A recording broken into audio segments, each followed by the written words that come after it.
Okay, good evening, everybody, and welcome to the Historic Preservation Commission meeting. This is a regular meeting of the Montclair Historic Preservation Commission. Notice has been given in accordance with the Open Public Meetings Act by posting a copy of the notice on the first floor of the municipal building and by sending a copy to the Montclair Times, the Star Ledger, and the Herald News. We are being broadcast live on Channel 34 Montclair, and we can also be watched remotely on YouTube channel. So Tommy, could you call the roll, please? Sure, good evening. Ms. Bennett? Present. Mr. Hindman? Present. Mr. Rooney? Mr. Reimnitz? Here. Mr. Graham? Here. Mr. Sweeney? Yeah. Mr. Burr? Present. Mr. Connolly? Here. Thank you, Tommy. First on the agenda is the approval of the minutes from our last meeting of August 11th. The one thing that we, if I could jump right in, is on page 5, the recommendations to the planning board have been updated. And I think Tommy sent a copy to everybody. So that's what you should be reading in the minutes. Does anyone have any changes or addendum? No? No, hearing none, can I have a motion to approve the minutes with that one change that you received? Motion. Second. All in favor? Aye. Aye. Thank you. We have 2 abstentions. And one abstain, yeah. Right. Mr. Sweeney and Mr. Hindman. I'm abstaining. All right. I didn't say. Okay. We have 2 resolutions that were in the packet.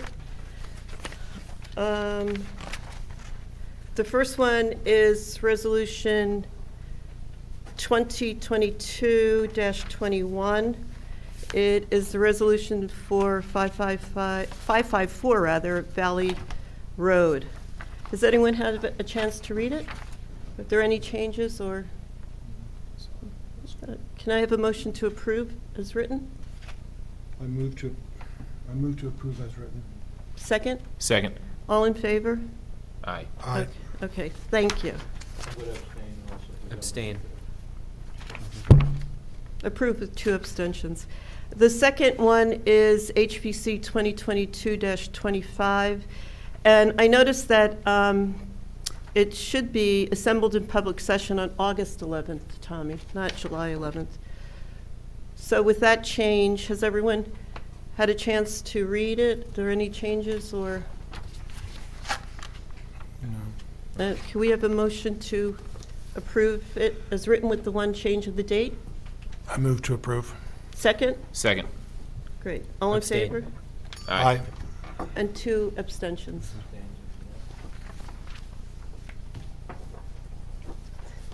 Okay, next on the agenda, we have public comment. Is there, and I just want to make it clear that we have 2 Section 106 reviews tonight, and we have a very full agenda, so we may not get to those, and if we don't get to them, they'll go to a minor applications meeting. So if anyone is here for those 106 reviews, just to be aware of that. So then we move to public comment. Can I just have a show of hands and who wants to make comment? Okay, so why don't we, if you come forward, keep your remarks as brief as possible. 3 minutes, I think, is our goal. And state your name and address. How do I speak on the record? Should we move the? You can use one of the mics at the table there. Just press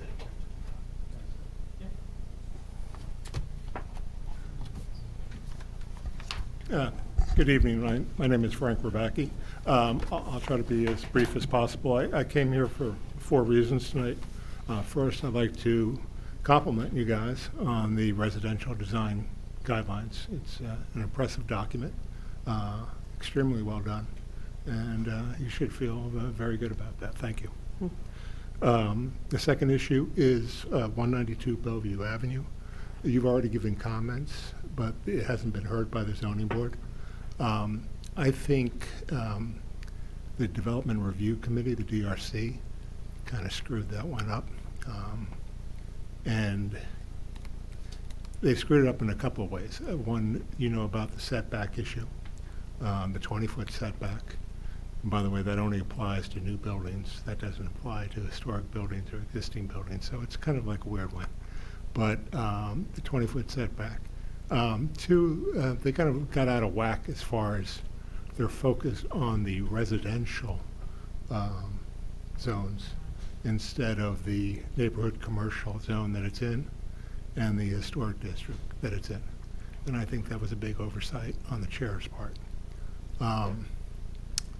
They mentioned those setbacks, and there was no mention of the R3 setbacks or the R1 setbacks. It was just like bizarre. Anyway, the point that I wanted to make in addition to that was that the DRC, and the chair is the chairman of the zoning board, so he carries a lot of weight in any comments he said, requested that they should, or suggested they flip the driveway to the west side. And I think this was a big mistake. And the reason for that is, and it should concern you as far as your role, is that by flipping the driveway to the west side, you create a streetscape void of about 24 to 30 feet. That's unnecessary. If it stayed on the east side, it would have been adjacent to the residential driveway, and you wouldn't have had that void between the two buildings in the neighborhood commercial district. As you know from the master plan, we don't like that when we have driveways breaking up the streetscape. Matter of fact, the council just passed an ordinance to try to prevent that from happening more. So I think that was a mistake. And again, the focus on the residential area, and to be honest, it was a mistake on your part. Your jurisdiction is historic districts. Your jurisdiction is not the adjacent R1 or the R3. But that being said, the driveway, if it had remained, presents a safety issue. It's a fire safety issue, and because of the type of building that's adjacent. And basically any kind of fire there would be considered a type 3 fire, which comes with a very substantial response. And I suggest, Tommy, I think you're secretary for the zoning board still, right? Assistant Secretary. Okay. You should ask the fire department for an opinion, because basically there was a shared driveway in effect right there, and now our ladder trucks can't get back there. So yeah, it was just it was a bad idea. Moving on to Label Street. This is about as historic as we get in Montclair. We have existing buildings that have substantial historic fabric left. The history of these properties, going from Forest all the way over to Erie, from Oak, beyond Label, to Frank and things like that, is quite substantial, and I think that really hasn't been examined. It lies in the C2 zone, which is general business and light industry. Yes, I'm sorry. Sorry. And light industry. And I think if you guys go back and look, you'll see that from a historic preservation point of view and the commission point of view, past commissions, we have done nothing as far as recognizing this district. We surveyed a firehouse, we surveyed Strand's Bar, and we surveyed a building that is no longer there. But this is the only C2 light general business and light industry zone in the entire town. And as far as historic preservation is concerned, it doesn't exist. And I think that's an oversight. And lastly, to wrap it up, I've done, as you probably know, a lot of research on this neighborhood, this block in particular. And if, I would remain to hear your discussion on it. And if you so wish and want to ask me any questions that you might have, I would be glad to come back up. Thank you. Thank you. Mr. Rebecca, I just want to make a comment that the Label Street is in a proposed Walnut Street, proposed district. So there has been movement on that beyond when the two buildings that you cited, which I believe would be in what we call the Junior League, the Preservation Montclair. None of those buildings have been surveyed. None of them in the Walnut Street. None of those buildings on the Label Street area. No, but you said that it was an area that hadn't been looked at, and we have looked at it in I'm a sorry. broader You're view. correct. You are correct. We haven't done anything. We've done designations, landmarking in every other zone in the town. Right. We have done nothing as far as actually landmarking in the CE2. And that's all I wanted to bring. This is an opportunity for this commission that past commissions did not do, to say we recognize the C2, and it was important to the development of the town. Actually of critical importance to the development of the town. And that's all my point. So yes, you were correct. I'm Okay, sorry. thank you. Thanks for your remarks. And anyone? Yes, please come forward and state your name.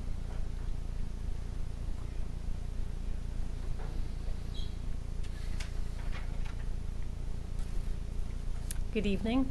My name is Johanna Coxeter, and I live at 165 Lincoln Street in Montclair. And I'm also here to talk about the Label Street factory. I went by, looked at it. It looks solid. It's a definite piece of our history, and it seems worth preserving. We're losing so much of this town. I hope you make the decision to save it. Thank you. Thank you. Anybody else would like to come forward for public comment? No? Oh, please. Hi, Hi. come from the land of historic buildings. It's almost, we don't have any historic here. I work in the building there. I'm a tenant, and I also Can you state your name? I'm Katie Eva, Okay. and I run Brand Sisters, a creative agency. We have an office in the building, and we also rent out some of our space to an architect as well. And it's a vibrant community of small businesses and creative businesses, and I think that the area attracts those businesses, much as I think the Manufacturers Village in East Orange does. And I think they've done a fantastic job of creating a community there, and I think we're well on the way to doing the same thing. I'm also a resident. I live on North Willow, so I come from both perspectives, and I think all of us see it as an asset in the area, and a place of gathering and a place of beauty, and also a place of history. So I do hope that it's considered by what the local residents think, but also those of us who work there. And I think there's an opportunity to grow the vibe that we have and attract more creative businesses. And I think Montclair in its diversity could use a space like that. We're a range of incomes and a range of size, and I think we could become a famous hub for attracting more creative businesses and doing some really exciting work in Montclair, and also employing more people in the local area, which is also our goal. Okay, thank you. Thank you very much.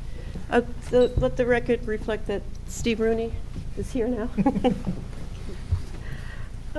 Any other? Yes, hi, good evening. Just state your name and... This is Eva Brandstad-O'Reilly. I also am a renter in the building. It is a really amazing building actually to be in. It's one of our favorite buildings that we've rented in town after all these years. And as seeing that there's these mixed uses in the building is really interesting to us. We collaborate with some of those other business owners.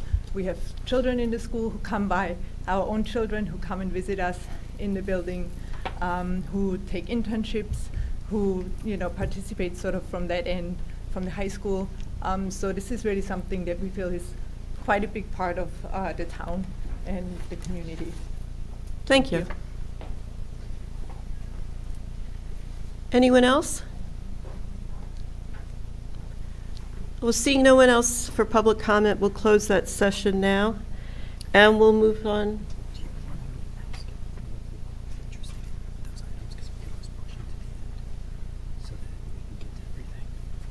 It's up to you. Oh. It's just the committee reports. You Oh. can push that to the end if no one else is. All right, I think, all right, I think we'll go forward with this. Okay. So we'll move on to committee reports. Before we get to grants, I'd just like to comment that from a report on the minor applications committee, we had 2 meetings, one on September 1st and one on September 16th. We had 7 applications, 6 were approved, and 1 we're asking to return. The ones that were approved are application 2022-29 on South Fullerton Avenue, 2022-30, 460 Bloomfield Avenue is approved with conditions. 2022-31 at 164 Bloomfield Avenue was asked to return with a revised plan, which we did see today, and we've asked them to come back again. 2022-32 at 112 Bloomfield Avenue was accepted with conditions, approved with conditions, rather. 2022-31, I just mentioned, we've asked them to return. 2022-33, 108 Bloomfield Avenue was approved. 2022-31, 412 Bloomfield Avenue was approved with conditions. And 2022-31, Valley Road was approved. So these have requested a certificate of appropriateness, and as I indicated, most of them were approved. The Design Review Committee met for an application to talk with an applicant on their design for 73 Pine Street, not to be confused with 82, which I thought it was. So we met with them, and the application isn't before us tonight, but I don't know when it's coming before us. I don't know if you've got that on the agenda. Okay, but they were very appreciative and amenable to our suggestions. So with that, why don't we move forward to grants? And we have a presentation by Connolly and Hickey and Margaret Hickey on the proposed commuter area, Upper Montclair Historic District. And the first draft is out, and it's on the website. Not yet, okay. It will be, I guess, after tonight. Okay, so so welcome, Margaret. If you could just tell us. Oh, good, we have a PowerPoint. So I'm Margaret Hickey, Historic Preservation Specialist, Connolly, Historic Architects.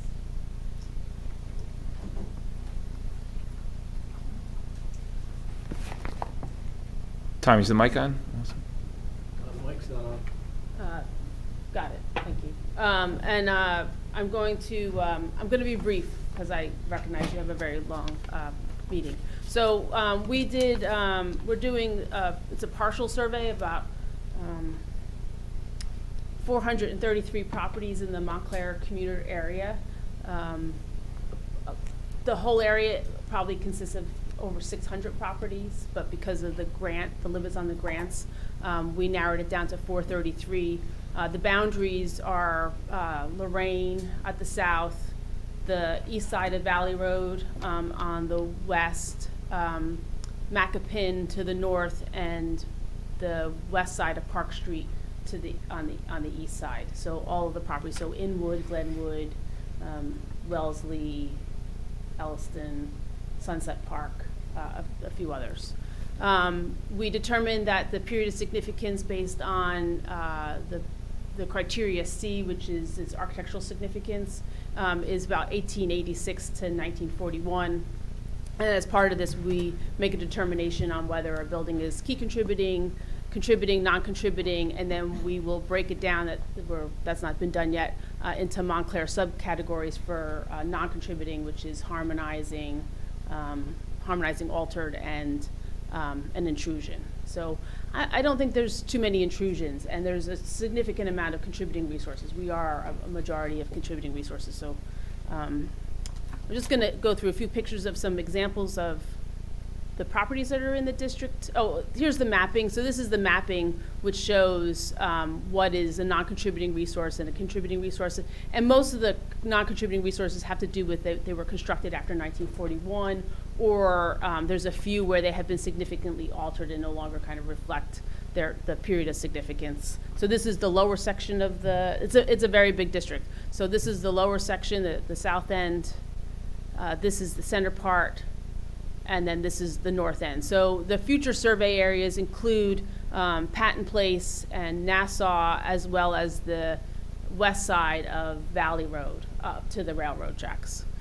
So that should be done we're recommending that be done and completed in a future phase. So this is actually probably one of the older, more significant houses. This is 4 Duryea. I think actually this came before you at a previous application, maybe last month, 1888. So it's on the early side of the period of significance. It's a shingle style house. So this is one of many Queen Anne's. Typically the district or the area developed from the south to the north. And actually you can see really a change in both the architecture as well as the streetscape. The properties here, the electrical lines are actually below ground, where they changed to above ground, so that the streetscape is actually changes pretty significantly as a result. This is Lac-Adair on Lorraine, at the corner of Lorraine and Park. Nice Queen Anne. Again, another Queen Anne. But then there's a tremendous amount of Tudor revival. So these are a little bit later. These are the 1920s, early 1930s. Those are typically Tudor revival, some craftsman, and a significant amount of colonial revival houses, or vernacular with colonial revival treatments. This is the Presbyterian Church of Upper Montclair. Actually, the date of the church is actually 1916. The chapel is 1911. So here's an example of a colonial revival, circa 1922. Very simple in its detailing, but distinctive details with regard to Doric columns and the fan light, which and the sort of the symmetrical layout of the building, which makes it a colonial revival. Another vernacular colonial revival, sort of a little bit more sedate in its detailing, but still has the colonial revival elements. This is on Macapin, which is sort of the later development. And so our next steps are to, number one, finalize this report. We actually received the comments back from the New Jersey Historic Preservation Office today. I talked to Lindsay, our grants coordinator. We've done all the survey work, but we still have a lot of architectural descriptions to write. And then our final completion date, or our invoice date, is September 30th. I was talking to Lindsay about our timing, and she thought that was fine.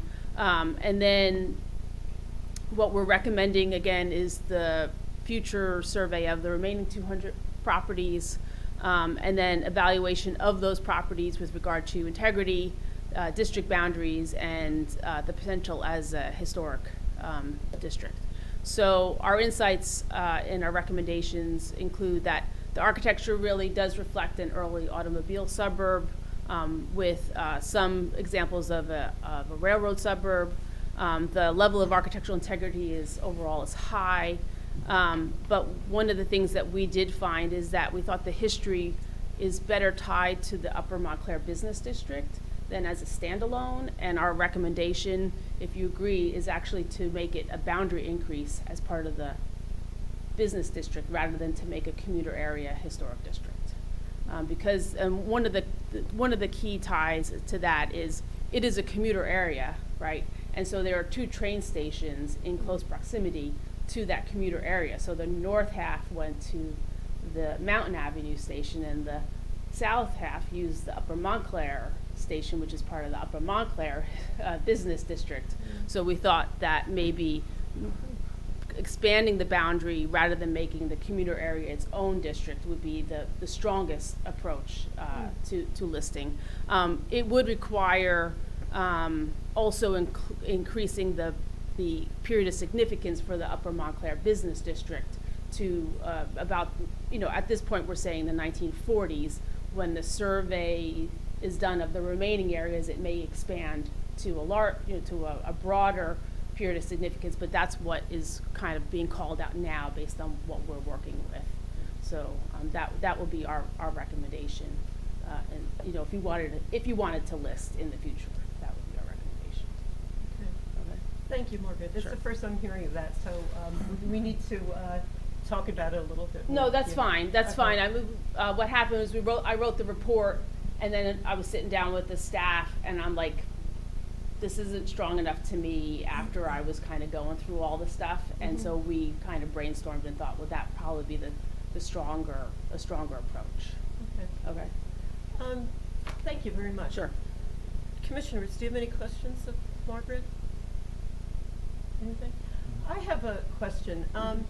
For your future recommendation when to broaden the district, I know that you're suggesting stopping at Park Street on the west side. What holds you back from including the east side with the houses on the bridge? So we're not actually, so that boundary was created under your historic preservation plan element. Okay. So that was another question I had is, are those boundaries artificial? So, yeah. Artificial, well, Meaning they that were when- created by a different consultant. That's right, right, and I don't know where they're reasoning, because they give a paragraph of why it's that area, and that's it, they don't, I'm thinking maybe geography did it, or geology is what caused it, because. Or just the straight line of the street. Or right? just the straight line of the Right. street, right. There's no rhyme or reason to the boundary in what we were proposed as part of this district as in the master plan element. So maybe as part of our recommendations is to maybe expand the boundary review Right. as part of the next survey. Right. You know, the east side of Park does have more problems because there's a lot of tear downs Mhm. on that side of the street in particular. So that might be a consideration. And the map goes from Lorraine? Lorraine up. Well, Lorraine, and then it cuts, well, our survey area originally, when it was 600 properties, included more of Lorraine. Right. But as part of kind of shrinking it down to get to within your budget, we took out a little bit of Lorraine. So it goes Lorraine, and then it cuts in at Oakwood. Mhm. So Norwood to Oakwood. So Okay. the rest of Lorraine, I believe, still needs to be surveyed as well. Okay. Yeah, and the south side of Lorraine there's a big distinction because you got the school, and Mhm. I think you have two schools on that side of the street. So I think residentially, right, we're looking at the residential side is the north side of Lorraine is probably the best boundary there, and Mount Hebron is the best boundary for I think that is the north. boundary. That is the boundary. It is the boundary, but there's the Morning Heights district. Right. Right, which, again, there's a little paragraph about why that's significant. So I don't know if you should look at everything together, right? The sort of piecemealing of the districts, sorry to be critical, but is tough because those districts need to be standalone, right? They need to have a very strong history behind them in order for them to stand alone. And I'm not sure if they do, and maybe looking at like more of a half-town wide type of thing might be your better approach. As you do the surveys, right? As you do the surveys, take another look at the holistic, because you also have Oakcroft, you know, and you have Upper Mountain. So you've got a whole bunch of districts that kind of converge in one area, when maybe they should be one. Okay. Okay. Sorry. That's a lot to I apologize. So Brett's coming in committee, we're gonna have to work on that. Yeah. Okay, no, Okay. thank you very much. Sure. Thanks for that insight, and we'll discuss it. Any questions or any comments, or, no? So why don't we discuss that within the committee, and then we'll get back to you before, when is the deadline? So our deadline for invoicing is at September 30th, but we're allowed to make edits and things like that after that. Right, Yes. okay, Okay. okay. I think we have 30 days from the 30th to finalize the document. Okay, Okay. all right, great. Okay? All right, thank you. Sure. So we'll have a communication, all right, with us. Okay. Thanks again, Margaret. Sure. Next on the agenda is the brochure that's finally out. Everybody got one? So this was we received a grant, which was tied in with the residential design guidelines. And this is really a piece of publicity to hand out to realtors, to hand out to hardware stores, and really to tell people what the historic preservation does and to give advice to people. So, you know, we can't tell people what color to paint their houses, but if you read the historic design guidelines, you'll get an idea of palettes to use for houses and housing types. So this is hot off the presses. Everyone here has a copy. Are there any comments from commissioners? I think it was very well done. Okay. So Paul has just left at the crucial time. We were going to ask whether or not this has to be voted on, but I think because it's a piece of, maybe you have more insight, Tommy? Kathleen, sorry, Chair, there are some typos in, like, looks like when it was transferred over from maybe there's a corrupted file or something, because there's some squares in here that. Just some formatting stuff. Yeah, I think it's a formatting issue. I don't know if we need to. Where is that? So if you look at Celebrate Montclair, material, right before that code, it says the line above, must review plans and materials before, sir, and then it looks like a computer Oh, issue. you have, because I don't have it on mine. Yeah, I don't Oh, have you it don't? on the Here, I have it right here. online. Yeah. Yeah. It was in my packet. Yeah. Yeah, I think maybe when you download it and print it? Or Or just in the no, packet? that Oh, that okay. one was in my Interesting. packet, yeah. Mine actually has that. Yeah. Yours has that too, right? Oh, okay. Yeah. Mine doesn't. Yeah, Yeah. mine doesn't either. So it's probably just some sort of corrupted file. Right, that's what I'm thinking. We'll too. blame Tommy, it's his fault. All right, so Tommy, Yeah. Okay. look into that. And if we don't have to vote on this to approve it as a document, if there's any discussion prior to this, just for it's on the record that we were able to do this with a grant. Mm-hmm. So Tommy, I would ask maybe when you, the next time you hand out packets to the planning board and the zoning board, could you include one of these into everybody's packet? Yeah, sure, no problem. Okay, Mr. Burr, we have a question. Oh, sorry. That's all right. Yes. So, the HPC pamphlet brochure, publicity brochure, which was funded with a grant, the same grant that the residential design guidelines, I think it was 2021 or 2022? Oh, it was that long ago. All right, 2020. So the residential design guidelines are more intensive, and there's a few things that we have to discuss tonight in them. But this is a publicity. Do we have to vote on this to accept it, or if there's any a resolution? Resolution not necessary. Okay, all right. So it's just going to be part of the history of the HPC. Okay, great. So, Tommy, in the grant, do you remember, was there monies in there for quantity to, I know the consultant wasn't responsible for making copies, but I guess that's left to us as far as making copies? Yeah, I think at this point. Okay, they're- so they're it's not- They're not being reimbursed. Right, okay. Okay, so if you could just maybe run off a few, put them in the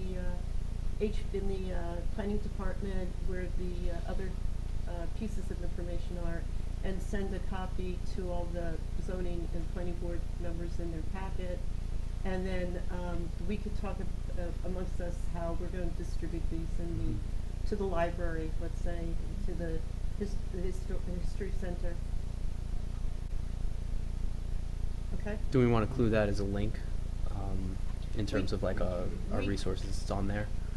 Just the pamphlet, so like that when someone goes to visit it, they can read through that and then it'll direct them to the design guidelines. Do you, well, Yeah. no, in here, Mhm. there's no link to the history center or the library. But in the design guidelines, in the residential design guidelines, there is. Mhm. And on the website, there Mhm. is as well. Mhm. But it's not in Yeah, here. we should, But- we should probably just post that to the website too. Right, Yeah. in a format where you could read it, so it's Yeah. not. Readable version. Yeah. Right, right, okay. So post it to the website in a readable version. Okay, great. Okay, thank you. What's next? Oh, next for the landmark nomination. People have come up to speak tonight about the Label Street area and some buildings that are in Label Street. And on the website, and the commissioners have received a detailed history of the building that, I'm gonna call it the Crump Factory, but it's had different names throughout the years. And Mr. Rebecki, who spoke before, he was actually the one that put together the history. It was included in the packet for the planning board when the project came before the planning board, I guess it was 2 months ago. And in the interim, we've had more of a chance to look at it and look at the importance of this as it is with the development of Montclair. And I would like to propose, we haven't had a chance to sit in committee for a landmark, we do have a committee, a landmark committee, but we haven't had a chance to sit yet. And I just would like, I wanted all the commissioners to look at this tonight, the history, and discuss whether or not there's further research on this for a local landmark within the proposed Walnut Street area. And, excuse me, I'd like to read from our Montclair Preservation Ordinance that defines the historic resource as having historic, architectural, cultural, aesthetic, or other significance as defined by the provisions of the ordinance. So for a historic resource or district to be designated in Montclair, it must satisfy one or more of the following criteria. And we have 5 criteria in our ordinance. One is associated with events that have made a significant contribution to the broad patterns of our history. And I think what we've heard tonight is the confluence of commercial and railroad that is in that area. I think it speaks to that and qualifies that it would fulfill that criteria. The second one is associated with the lives of persons significant in our past.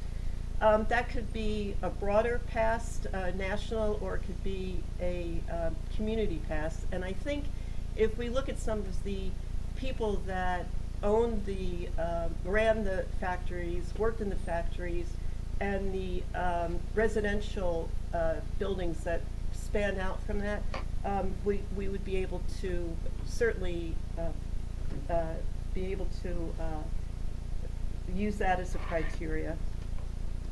And then the third one is embody distinctive characteristics of a type, period, or method of construction that represent the work of a master, that possess high artistic value, or that represent a significant and distinguishable entity whose components may lack individual distinction. Certainly, there could be an argument for the brick factory buildings that are there, architectural buildings. Fourth is have yielded or may be likely to yield information important to prehistory or history. Again, it determines to be researched what we could find there, and be otherwise of particular historic significance to the Township of Montclair by reflecting or exemplifying the broad cultural, political, economic, or social history of the nation, state, region, or community. So I think if those are the 5 criteria, I would argue that Label Street, particularly the buildings that we're looking at, Label and 34 Label, and the buildings that go back to the inspection station, certainly do fulfill 3, if not more, of those criteria. So, commissioners, what do you think that this area deserves further research for a possible landmark? Yes. Further research and Thank you. discussion during committee. Agreed. It's captured in a George Innes painting. I think that speaks for itself. I don't know if there's much more that you need to say to. If you know Montclair, you know that area. I mean, it all hangs together. It's all these great old brick buildings, have a nice scale.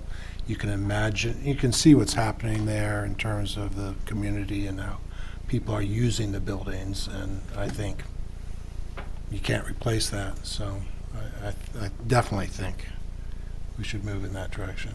Okay, great. Steve, you're on the grants, on the landmarking committee.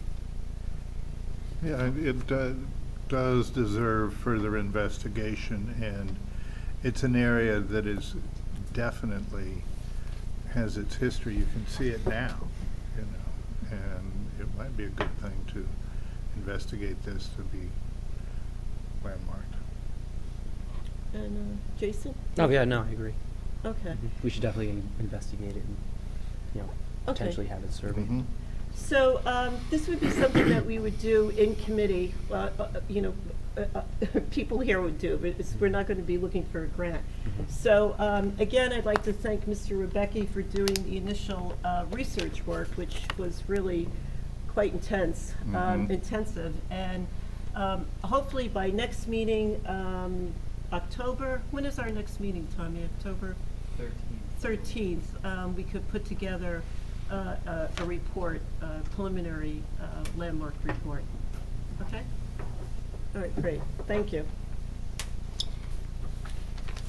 So, next we have no old business. Moving on to new business. We have a planning board referral, application 2805, 82 Pine Street. I'll just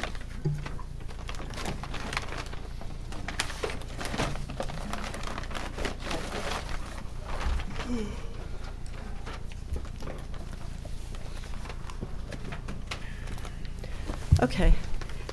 Could you state your name and your association with the, application, and then I'll give a history of it? Sure. My name is Nicholas Cololo. I'm with Cyrus Architecture. And Mr. Burr, maybe can you swear in? Good evening. You can raise your right hand and swear that the testimony you will be giving tonight will be the truth. I swear. Okay, thank you. So, as I said, this is application 2805 from 82 Pine Street. The subject property is located within the Pine Street Historic District and is a 2-bay wide, 2-story vernacular building facing east-southeast towards Pine Street. Pine Street Historic District was created in 2005. It is an intact working-class neighborhood with single-family and multi-family dwellings and a small-scale commercial properties. Historic properties in this district date from the 1880s to the 1930s. The majority of the 77 structures within the district are residential or mixed-use properties of 2 to 3 stories in height in styles such as Renaissance Revival, Italianate, Classical Revival, and Craftsman bungalow style. The applicant wishes to construct a 3-family addition containing 3 new dwelling units behind the existing 2-family residential building. And an existing masonry garage at the rear of the site is proposed to be demolished. Various site improvements are proposed. So we have a copy of the plans. If you could just go over what you plan to do. And we also prepared a presentation. Oh, that's great. That's even better. All right. All right. So, as was said, it's 82 Pine Street. Is and- your microphone on? There's green lights on. Okay. Okay. It's block 4208, lot 29, and it's approximately 40 by 200 feet, 0.18 acres, and 7,967 square feet. It's located on the west side of Pine Street, 215.82 feet north of Glenridge Avenue. And going from the front of the site to the rear, the site slopes about 7 feet up. And the lot is primarily covered with asphalt paving, plus the existing 2-story building and the 1-story garage at the rear of the site. And currently, between the existing building and the garage, there's 9 parking spaces.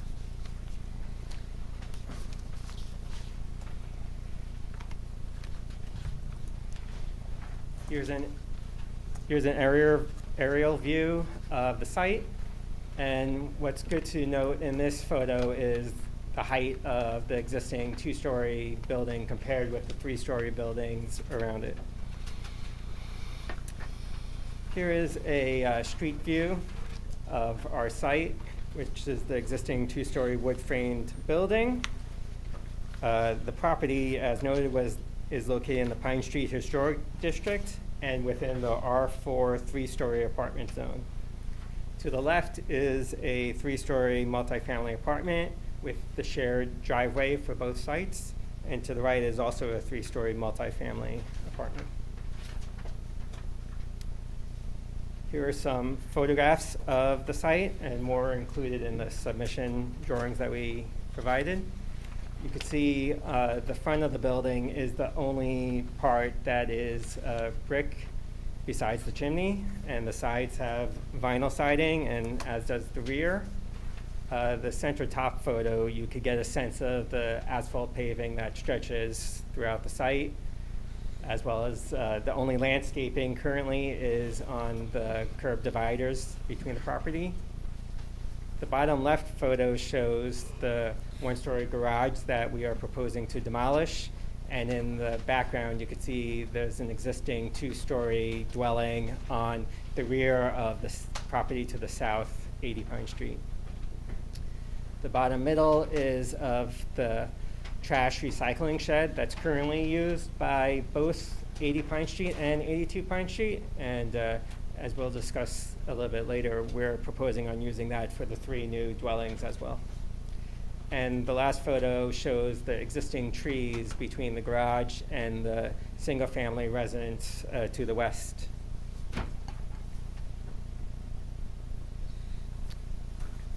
Here is the photo from the nomination report, and which lists this building as a contributing building. The construction date was not listed in the nomination report, but according to the town's records, it was constructed in 1905. And unfortunately, we don't have any older photos, but as noted in Mr. Connolly's report, there are signs that there were larger openings on both the first and the second floor. And on the first floor, it looks like it could have been a storefront at one point, perhaps when there was retail.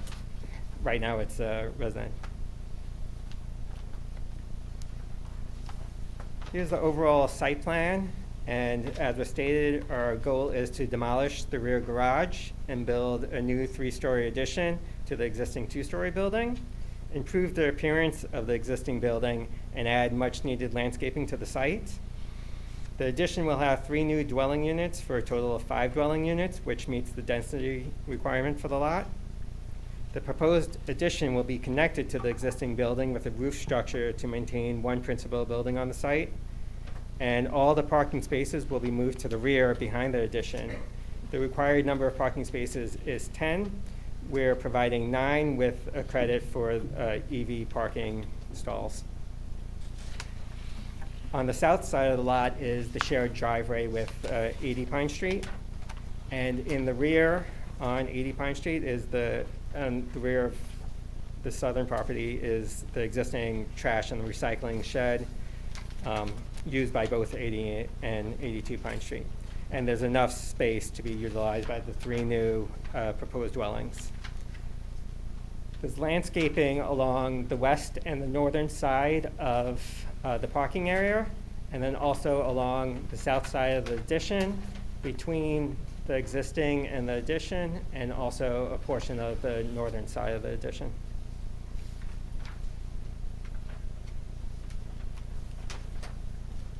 Here's a partial site plan, which this slide addresses the access to the addition that we're proposing. And I should mention that the first floor of the addition will be an accessible unit So you can see the rear of the site, the rear of the addition is actually the main entrance for the first floor unit, as it's adjacent to the accessible parking space and the access aisle. We are also providing an accessible path from the sidewalk to the connection between the two structures, which has access to the upper floors. And you can see once again, the shared driveway between the two properties.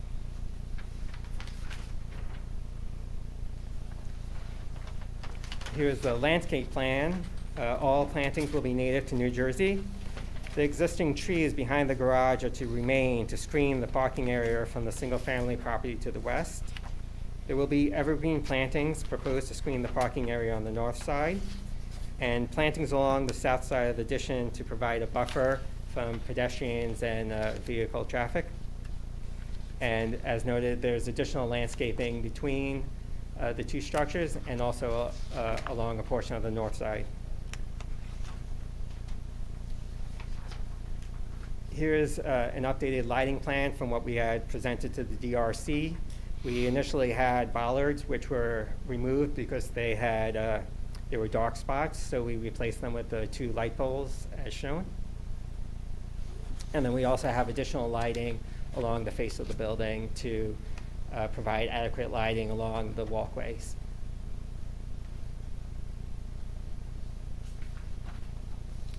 Here's a plan of the first floor of both the existing and the proposed for the addition, which we're calling Unit 3. So as noted, that is accessible, and you can see the main entrance to the left-hand side to the west of the site. And this addition, I should note, doesn't impact the layout of the existing 2-story building. And the addition consists of 3 dwelling units, 1 on each floor. This unit, Unit 3, consists of 2 bedrooms, a primary and secondary bathrooms, and a laundry closet, and it's 1,098 square feet. And you could see the connection between the 2 buildings, which will be more apparent in future slides. Here is the second and third floor. Those units, Unit 4 and 5, are 1,119 square feet, and they consist of 2 bedrooms, primary and secondary bathrooms, and the laundry closet. Part of the scope of the work is improving the existing building. So listed on this slide are some items that we're proposing for the street facade. It's going to receive a new door and transom, new light fixtures. At the second floor, the existing windows are squat and wide, and so we're proposing taller and narrower windows that more correspond with the existing windows on the side facade as well as the addition. We're going to remove the composition tile awning, and we're proposing a new standing seam metal roof, which that material is also repeated at the addition, so it'll help tie the buildings together.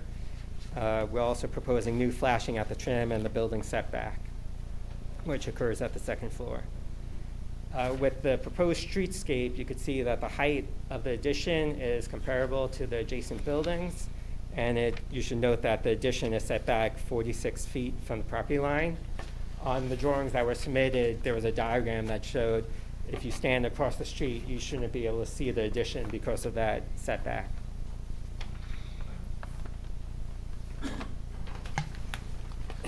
Here's the proposed north and south elevations. And at the existing building, there's currently vinyl siding, so we're going to remove the vinyl siding, and underneath is asbestos shingles, which will also be removed to expose what we expect to be wood clapboard, and that is going to be restored and painted. For the addition, we are calling for wood or composite clapboard siding, and you can see there's bay windows on the north and the south facade to help break up the elevations, and it should be noted that the north elevation is probably going to be the most visible as it's seen across the parking lot from along Mount Carmel Church.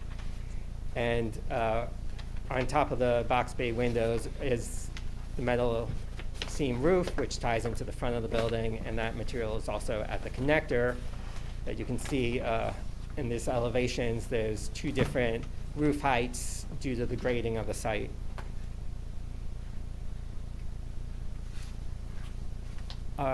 The upper left, it says west elevation of the addition. That's actually, there's a typo. It's the west elevation of the existing building.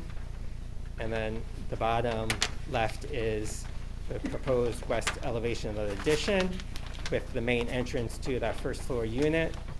And then the bottom right is the proposed east elevation of the addition with the connector between the 2 buildings and the access to the upper floors. So that concludes the presentation. I'll welcome your questions.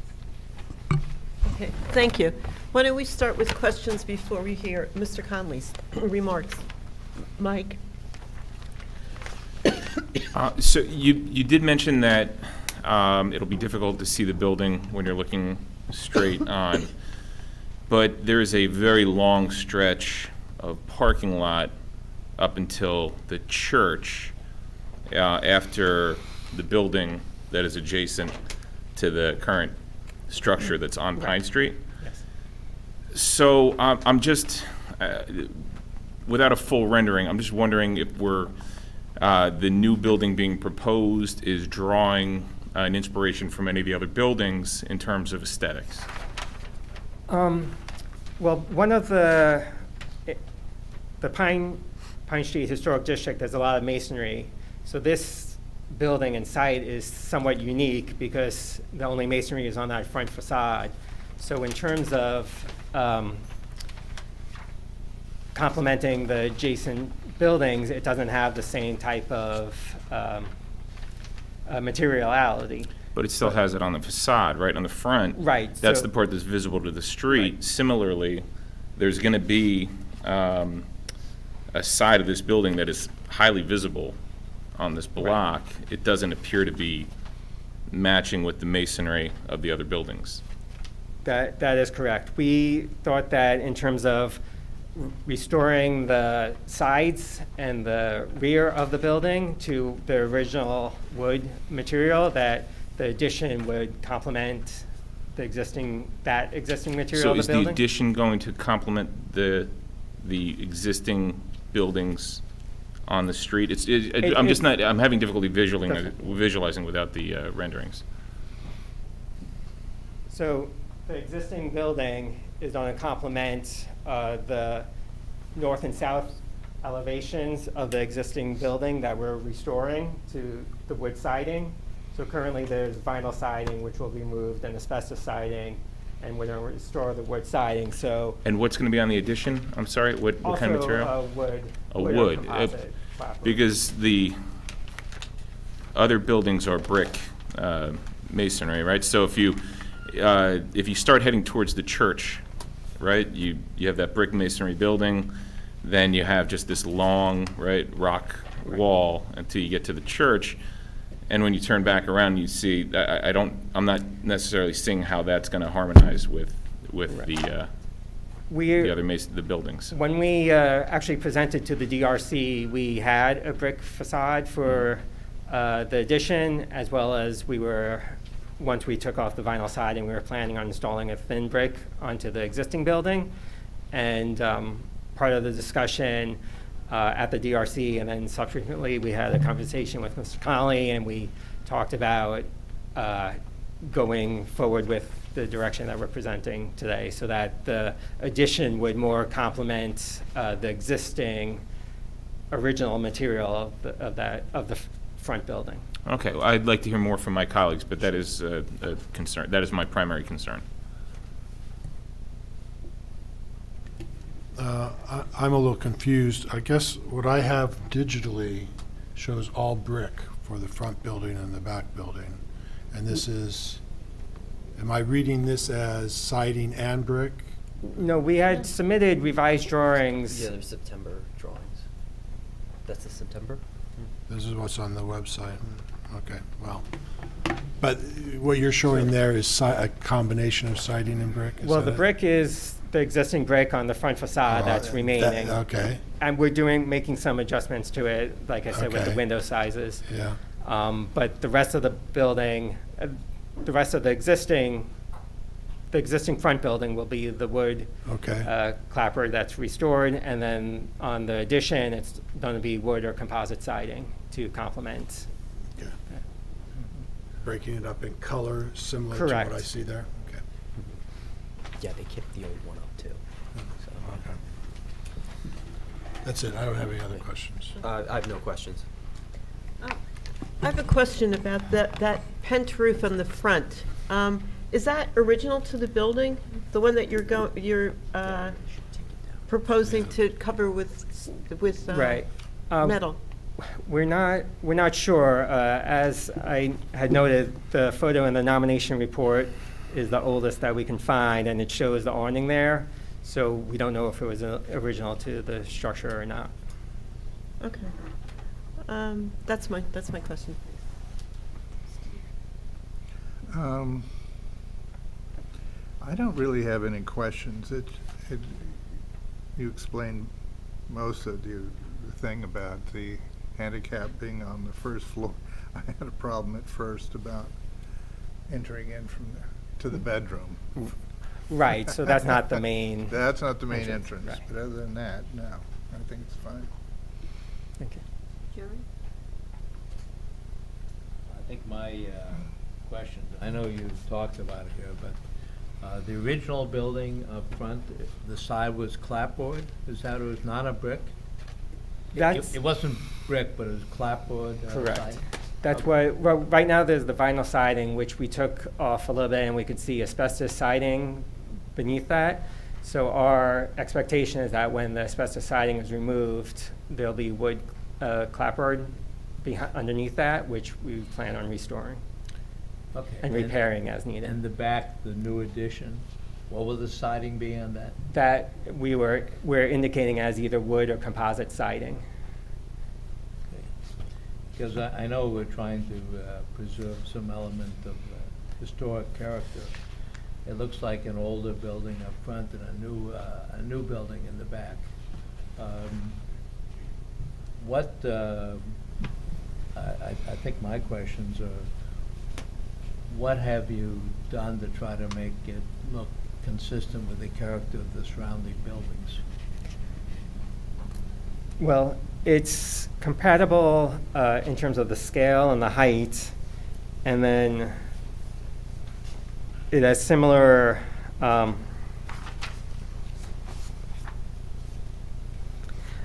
proportions to the windows.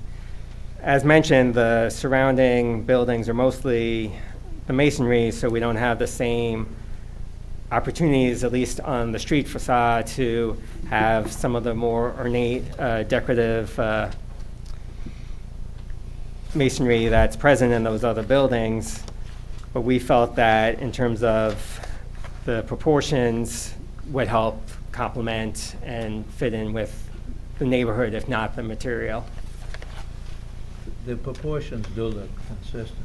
I was looking at the exterior appearance, the siding, maybe the design's probably okay, but the siding is what I was more consistent with. In other words, you didn't think of having a back building that has the same reddish color as the front building, right?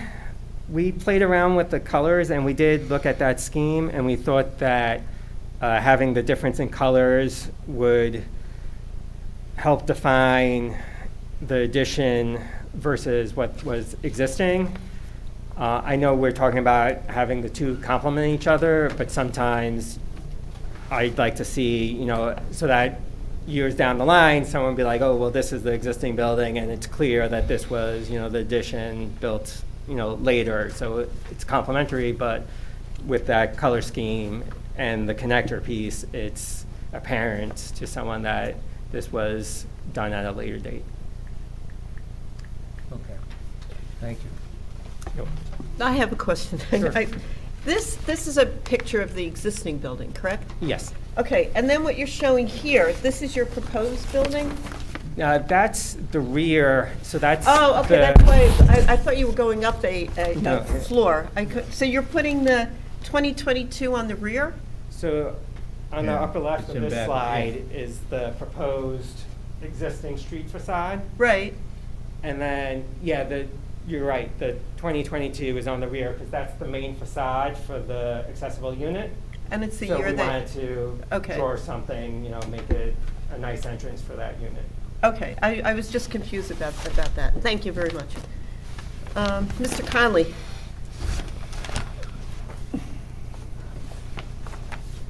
All right, so I only really had two comments, and they were both positive comments. I stated that the proposed addition is in keeping with the Secretary of the Interior standards for rehabilitation and the township's residential rehabilitation design guidelines. And the proposed addition is compatible with the adjacent buildings in scale, massing, and height. I think the location and size of the addition is exactly where it should be, based on the guidelines and the Secretary of Interior standards. How do you feel about the materiality then? That seems to be the concern. I think it's compatible with this building. Well, Tom, is that taking into consideration just how exposed that north elevation is when you walk along that street to the church? I mean, it's a massive gap in that parking lot from those houses those buildings that surround it all the way to the church. So there is a building next door to this one, right? But if you're at the church you're in and the walking church- towards that building, you've got a whole stretch. It is Yeah. right there. I mean, you can see that initial garage right now as it exists. You'll be able to see this thing right in front of you as you're walking towards those buildings. Yeah, I really don't have a problem with it. Even the materials? Okay. Okay, thank you. So for discussion, do you have anything further? I'm still concerned that it doesn't fit with the neighborhood, given how exposed it is. So, I'm generally not supportive of the materials. That's my primary concern, so. Just the facade I'm okay with the materials. size, the scale, I'm okay with all that. It's just that to me, Metal seam roof, the windows. So if this were on a street where you didn't have that amount of exposure, I think it would kind of work, but the fact that it's almost like, you're almost looking at it, it looks like it's starting its own block almost, like it's just such a big gap, so that's my issue with it, so, Okay. yeah. John? I don't have any comments. Jason? Yeah, I don't have any issue with the design as proposed. Again, it's a consistent material with the time period. It's a rear building, so it doesn't necessarily have to have that brick facade. And just given the viewscape, I think I'm okay with it as proposed. I think if the existing building was brick, I'd probably want to continue that material, but since it is, at least you're proposing to restore the clapper, I think going with the wood material should be fine. Steve? I don't have any problems with it. Jerry? I don't have any problems with size, scale, and I think it adds utility to the property, you're adding additional space. I just would prefer seeing material that was more consistent with either clapboarding or something, or maybe it's even a color. But that's, but overall, I think I'd accept it, and others generally accept it. And I think that the clapboard, which you're proposing for that longer viewscape, it does harken back to that time period. So, and it's separate from this building, and this building only has the front facade in brick. So, but again, listening to Mike's view, especially with Mount Carmel, which is all brick, it's very different. So I think being very, and we're not supposed to talk about colors, but I think you have to be very careful with the color that you choose, you know, how it fits in with the neighborhood.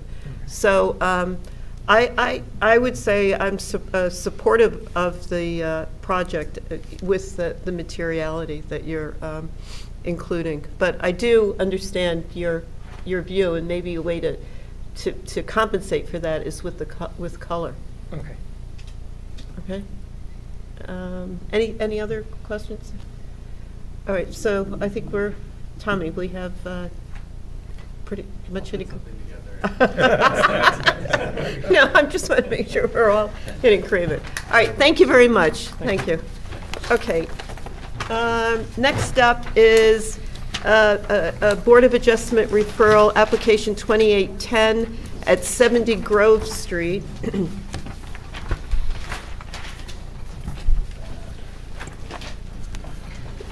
Right. Oops.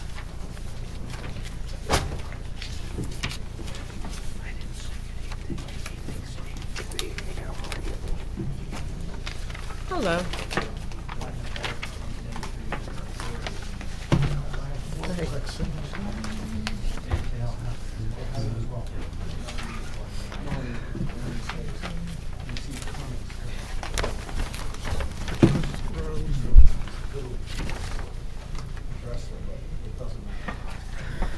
Is this the one? Yes. Okay, hello. Hi. This, the applicant proposes to construct a one-story addition with low-slope shed roof to enclose an existing basement stairway and a new areaway with new basement window on the north side of the building.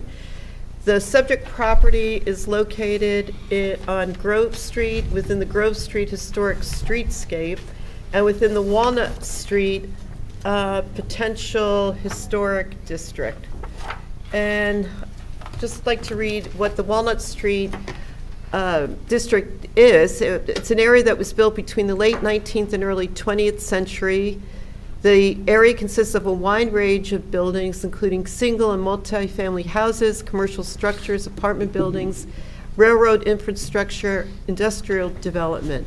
Area exhibits a wide range of architectural styles, including Queen Anne craftsman, various 20th century revival styles. Brickwood, stucco, synthetic siding, concrete, and terracotta are the predominant materials in the area. So, could you identify yourselves and what your relationship is to the project, please? I'm John Guadagnoli. I'm the architect who prepared the drawings. Amin Deroui, I'm the owner of the property. Thank you. And now we'll swear you in. Yeah, can you both raise your right hand? Swear or affirm that the testimony you will give Yes. And before you begin, I just want to make sure, you're waiting to hear whether a basement apartment is allowed within this district, correct? Within this zone? Or have you heard, is it? Well, we had to confirm the depth of the basement in relation to the surrounding grade, because if it's above, I believe it was 30 something. Was that? 31 inches. It violates the town code for that. And I did verify that the distance is 30 inches, so it does comply in that regard, you know. Okay, and so what you're describing tonight is really enclosing the staircase. I just want to make sure that we understand what's going on. Yeah, we still have challenges, and there are a couple of other minor issues, like the size of the lot and so forth, for which we will require variance because of the lot size. But for tonight, we're here because there's an existing concrete stair going down to an existing finished basement, and my client just wishes to enclose it, to keep rain from going down. So it's just simply an enclosure structure with a shed roof, and matching the siding and corner trim and all will match what's on the house already, which is painted wood, clapboard siding. Painted wood, it looks like aluminum. No, your house is wood, isn't it? Wood in the bottom and aluminum on the outside. Okay. What do you mean, isn't this? what do you No, mean? am I looking at the Façade, same? yeah. It's this. Okay, all right. Yeah, Been there 100 times, I never, yeah. Well, we would be proposing a matching material, I thought, yeah. Okay, so can you just, go ahead, please. Okay, and anyway, so, and there'll just be a rear-facing door, a rear-facing French door, just to let light into this area, I guess you call it a stairway, the top of the stairway. And it will lead to an apartment, a basement apartment, a one-bedroom. And this is on the north side of the house?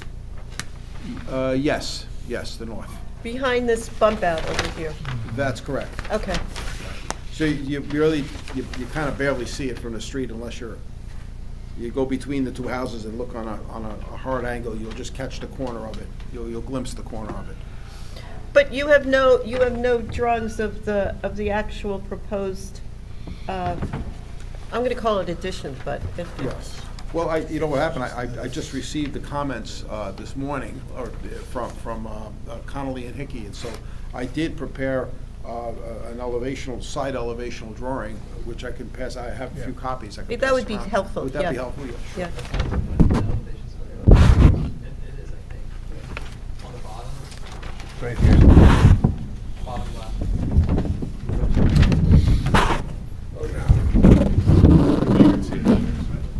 But it Yeah, doesn't I give can see the, it. it doesn't give the roof or anything, or. Here, these do. Oh, this is what we need, we Yeah, actually, yeah, we these- need to see what it's gonna look like. Sure. I mean, it's not color or anything, again, I just received it, so I only have 4 copies. Right. Oh, that's all right. They're big. Oh, there it is, see, that's,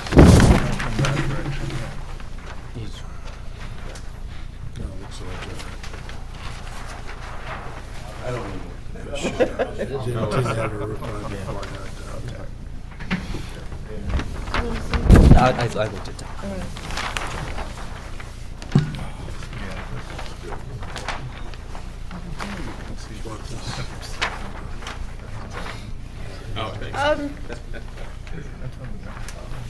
so, well, does that conclude your testimony? One other thing is that because this would be construed, or can consist of a third apartment, a second means of egress, was provided, and that would be in the form of a rear or a west-facing fire escape behind, you don't see it from the street, but there's a ladder that would have to come down the side of the wall, like a steel rung ladder, painted, that would be possibly visible from the street. It's attached directly to the wall of the building. Is there a second means of egress from the apartment, new apartment? Yeah, oh, yes. There's the stairway itself, and the aforementioned window that's less than 30 inches from the ground. Okay, that could, Sorry, just to chime in procedurally, I guess it's not expected that to be clear, these are new drawings that you brought tonight that are Yeah. different from what was submitted. And I think Right. when Tom issues his report, it's really just to guide the discussion at the meeting versus an expectation that the drawings are revised in advance, which is okay that you did that, but Okay. I just wanted to be clear that Oh, okay. we weren't expecting revised drawings tonight. All right. So Well, that's, okay. There's nothing new, it's just clarified. There were some questions, I just wrote some notes in just to clarify, but nothing changed. It's the same exact. Can we have that marked as an exhibit then? Yeah, good. From looking at this real quick, it looks like the architect has addressed all of my comments that were in my memo.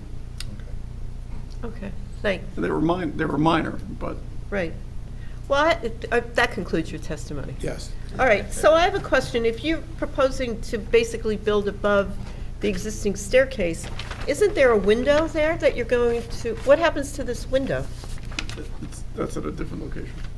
This, Oh, that one? Oh, that's a dining room window, yes, that faces. but this is where you're proposing to put, right, That's right. So we're gonna be blocking most of that window up, yeah. that dining room has also a side window as well. It has other windows in it. It's a rear-facing window that we're gonna be, or half of it, yeah, we're gonna be cutting off half of it instead of just the top half. But, okay. So the slope of the window is going to cut into, the slope of the new proposed roof is going to cut into the window? Yeah, but do we have any purview over that? I can't see it from the street. Does it really- Oh, that's right, I'm Yeah. looking at it this Yeah. way. This is from, that's the view That's from the the back. back. Right, Okay. looking towards the street, right. Well, I wouldn't want to cut off any light from my... I'm sorry, I just didn't... I don't want to do it either, but, yeah. Okay, so we'll open it up for questions. Mr. Graham? No questions. John? Just one question. I guess this is really a building code question about the metal fire escape. Those are allowed to be proposed to create a second Yeah, means of they're egress? allowed, it's just that the town requires that they be covered. Right, And so that would be part of what we, relief would be seeking, yeah. to not have to cover it. They prefer it covered, that was one of them, Okay. yeah. Okay, I don't have any questions, really. Jason? do you- Yeah, I don't have any questions. Steve? None, thanks. Jerry? I just have to ask it, is any of this even visible from the front of a house for an observer standing on the most distant corner of the property? You'll just catch the outside corner of this thing. You know, you'll just catch the corner that's furthest to the rear, you know. Yeah. And the second thing is the enclosure will have the same materials as the building itself? Exactly the same color, same trim, you know, same foundation treatment, you know, the whole thing, yeah. Okay, thank you. Tom, has this been addressed then? What you're... Yeah, it looks like everything was, that I had stated in my report has been addressed. So if you compare the two drawings, the one that he just submitted and the original one, I was just curious about the roof slope of the addition, so that did change, and that's stated on the drawings. The height of the foundation and water table, I said, should match that of the existing house, which that was modified from the originally submitted. I think the addition should have included a corner board so it would match the rest of the house, and that's been done. And there were no gutters or leaders shown, and they're shown now. And that was really pretty much everything. Okay, thank you. The one question that I don't think was addressed is the roofing material. It appears that the roof of the existing house is sort of a light gray shingle. Right. So do you... Well, I mean, yeah, there's no reason to do anything else, but you just match Well, that. it shouldn't match the roof, the siding, and that's what you're testifying? Yes. Okay, yes. because we haven't mentioned the roof, and I think Right, right. the roof might be the one thing that you see from it, that you see. It is on his revised drawing. It says shingles to match the house, 6 and Oh, I 12 didn't roof catch pitch. that. Yep. Oh. Okay. So any other further comment? No? Okay. Well, good luck. Hope you see what happens. Here, would you like these back? Okay, sure. By the way, I'm not going anywhere, because I'm up again. Do you want to keep one copy for the file, Tommy? Yeah.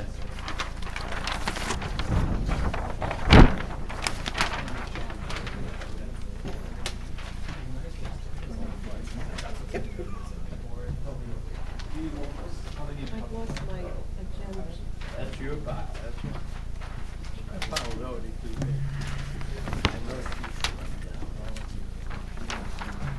What happened to my agenda? Oh, you just get it. And you have a color. Is it mixed in with the? No, I just,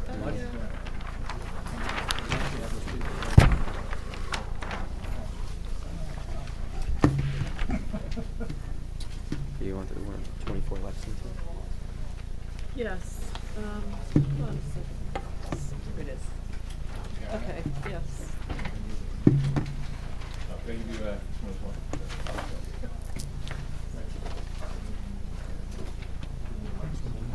Yes, all right. Okay, sorry for the brief delay. Up next is a Board of Adjustment Referral, application 2813, 24 Lexington Avenue. Mr. Guarnali? It's me again. Okay. Hold on. So, this is a recommendation as well to the zoning board. This is a property which is an interior lot on the east side of Lexington Avenue. Hold on a second. What did I do here? I believe. Oh, this is the mansarded roof. Right, okay. And you're proposing an addition to the building. However, this is within the South End Potential Historic Resource Area, and the house has been improved with a circa 1875 three-story, three-family Second Empire house. This house was documented in the New Jersey Office of Culture and Environmental Services in the 1980s. We have a copy of it here. I'll pass this down because this wasn't in our packet. And you have do you have pictures of this? Yeah. All right. Once again, I reacted to what I received, and I have 4 copies of. Oh, then, this. okay. Yep. So, all right. Then let's. This morning.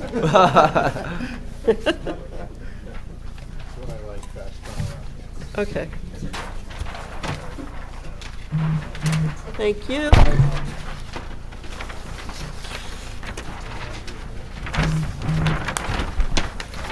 Okay, so I guess it should be noted in the record that we've received revised copies of the proposed addition, and these were revised based on Mr. Conley's comments. They're dated today's date. Okay. Okay, you're up. Explain to us. Okay. Oh, wait, did you get sworn in? I did, but my client has it, Dr. Al-Bayati. Okay. Can you raise your right hand? You swear affirm that the testimony you will give this evening will be the truth, the whole truth, and nothing but the truth? I do. Okay, now you're up. Okay. Dr. Al-Bayati is the owner of the property. He wished to expand an existing 3-family home to add an additional bedroom and bathroom to what is there on each floor.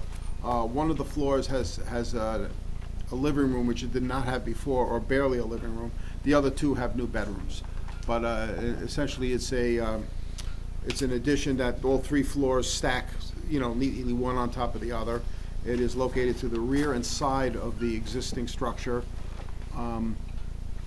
And it remains a 3-family. We're not expanding that. It's just we're just increasing the size of the footprint. The one side of the new addition is visible from the street, although it is set way back toward the rear of the property, but it is visible. Our intention is to completely match what is already there. It's got to have a mansard roof, and the detailing over the years has been encased, if you will, in aluminum and other things, but it retains its essential shape. This is where it gets into a conundrum. I mean, do we go with a more authentic thing for the new thing, and then contrast that to the existing vinyl siding that's there, or do we just match it? That's always a question. So in this case, I just said, okay, we're matching it, and I guess we're asking your opinion. We're matching the siding, the trim, even the mansard roof.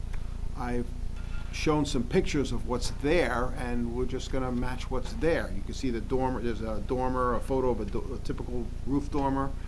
There's the siding material, there's the window trim treatment, and Mr. Connolly has recommended that we, detail the windows with, projecting sills, and we can do that. That'd be fine. But again, only the new part will have that. The old is the aluminum stuff, so. The foundation's the same. It's, I believe it's a cement plaster painted, foundation. And every other way, we just matched what was there. The reason why I didn't play any games with this is because on the other side of the house, the driveway side, the pattern or the rhythm of the house was interrupted by some unfortunate additions that were done. They were very boxy. They kind of break the mansard. The mansard roof is kind of interrupted for a period in order to make a stairway or something. Somebody did this even before he was the owner. So I did not want to go yet with a third thing now. So I said, you know what, I'm just going to respect what's there, stick with it, and have as much consistency as possible. And that was the reason. The comments by Connolly and Hickey, they wanted to see a little more of what the building really looked like. So we added the brackets and the leaders and some other things just to clarify. And rather than draw it or find pictures, I just took photographs of what the house is and tell you that's what we're going to do. That's what's going to be there on the new part. Okay. Thank you. We'll open up for questions. Mike? I'm looking at the one of the proposed issue. You're looking to expand the curb cut in the driveway and make the. How wide is that going to go?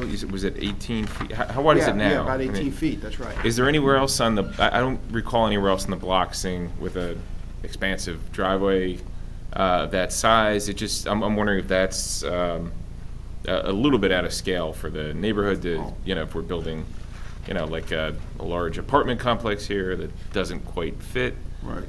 It was, the recommendation for an 18-foot driveway was from the Development Review Committee.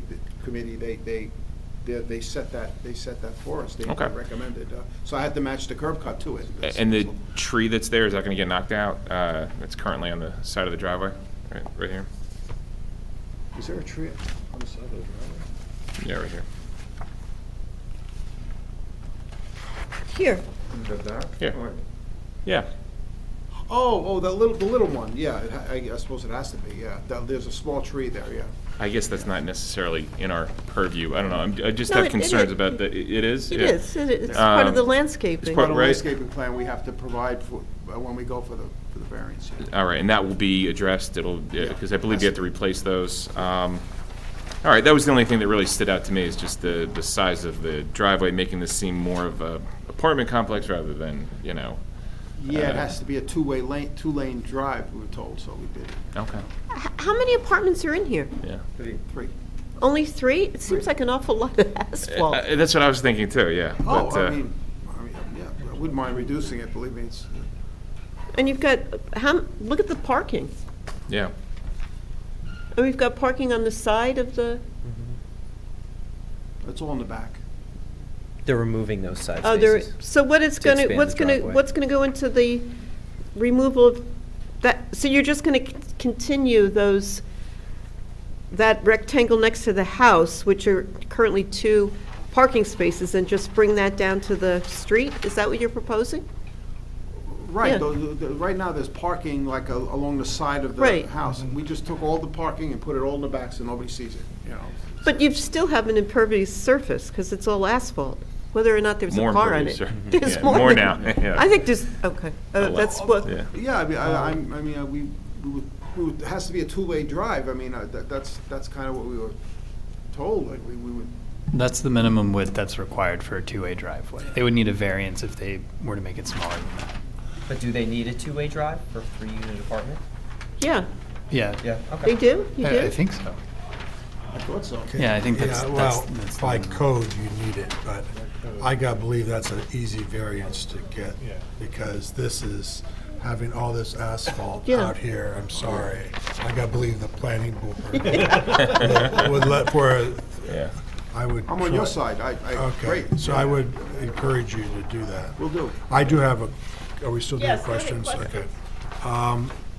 The front elevation addition, 2 windows that I see in that facade, what's behind those 2 windows? Which floor? Either floor, I'm talking about, looking at the front elevation drawing in the upper left-hand corner, looking at the addition, you have 3 windows stacked on top of each other. They're all the same size. What's behind the lower 2 windows inside the apartment? Is there a floor plan there No? connected to this? So facing the street, facing the front street? Yeah. There's a bathrooms. Those are bathrooms? Yeah. Oh, this one is preview, okay. Drawings were made a while ago, but I remember there were bathrooms Right, facing that way, right, if I'm right. not mistaken. Well, it'd be great if those windows could line up, even if the lower sash was something that was blocked out or something, just in Okay. terms of scale. I think it would look better from the front. That's, Right. everything else is, well, I'll comment. You're saying formalize that facade better, right? Yeah, I think it would bring the windows across Okay. from the lower floors better on that facade. There are floor plans included. Yeah, I see that. I got it, yeah. Jason? No questions. You indicate on this new plan that we just got that the condensers for the air conditioning are in front of this new addition, so which are visible from the street. So we recommend that that air conditioning units be as non-visible as possible. Can those be moved from that and possibly put landscaping there, some kind of landscaping?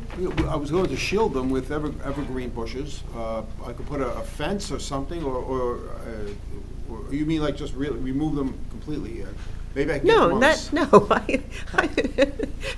We all like air conditioning. I'm not telling you to remove No, I know your what air you're saying. conditioning. No, I mean, why- relocate them, excuse me. Relocate them to the side of this proposed addition? think we could do Which that. would be in a row as opposed to a broad. Right, you only You- see the last one. and you can Exactly, hide and that. then you can shield that with a pretty bush. Our residential design guidelines say locate air conditioning units on the side or rear elevations. I think you could put it in the rear by the trash can.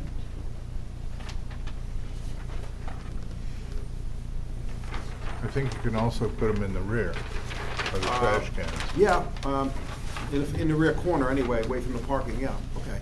Yeah. Basically, you All right, don't I- have them in front, you're saying. Well, no, what are these things? Well, Those are the- condensers. Those are condenser units. No, the condenser units are here. Oh, You move it around. What are these things with the straw? I don't have, no, you're looking at the old plan. No, this is the It is new. the new plan. What I have here, no. It doesn't have the things over there, so this is the one he just gave us.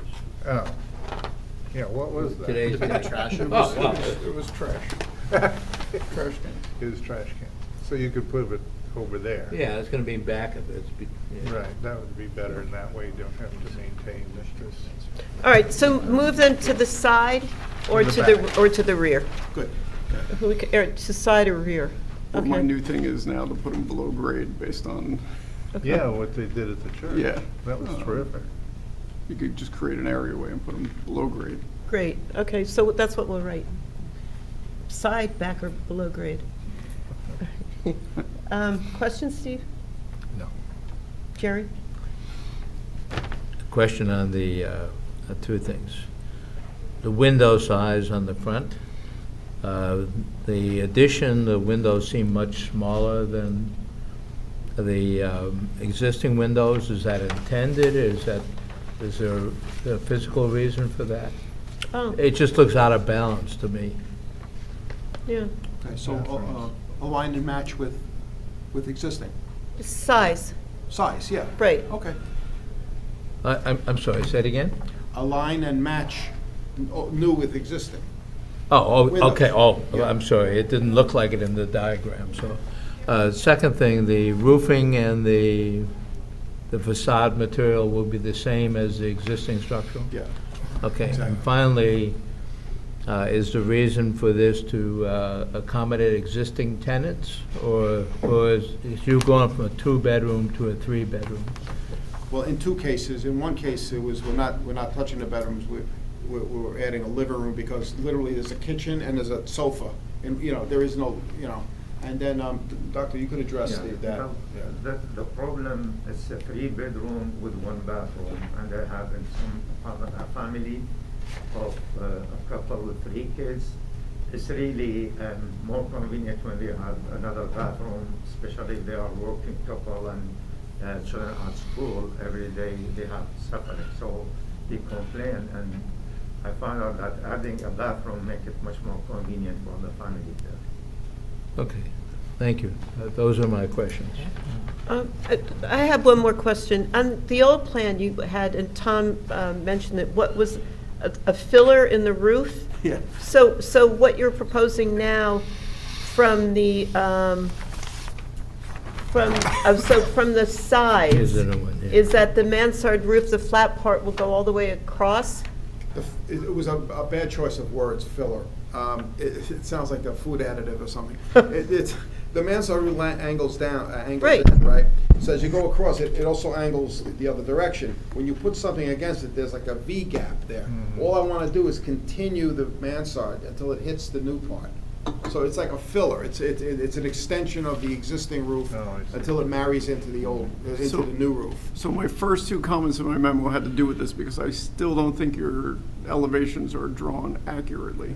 So if we had a roof plan, I think you would be able to, the thing that's missing is that not all the dormers are shown in elevation. Okay. So if you look at the front elevation and the east side elevation, there's a dormer you show on the addition that does not show up Really? in the front elevation. Okay. All right. So I think it's a very complicated roof. Yes. So I think a roof plan is very important here. Okay. And that was my actually first 3 comments really had to do with the roof, or first 4 comments had to do with the roof. Okay, will do. Tom, are there any other comments that you've haven't? Yeah, I did comment about the condensing units, which we talked about already. The existing siding was not stated on the original drawings, or the roofing material, or what the foundation was, and not sure if that's all been addressed, but it looks like it's vinyl siding. That's what's When there. was the vinyl siding installed? Because it looks brand new. It was finished in 2020. It's a new, brand new. A new roof, a new siding, everything is a new. So how'd that happen? Yeah. Well, this is a potential district. Okay. So it doesn't. It didn't need to. It didn't all miss right. that certificate. Yeah, I think the addition should have something that is not vinyl siding. Okay. Because somebody may want to restore the house in the future.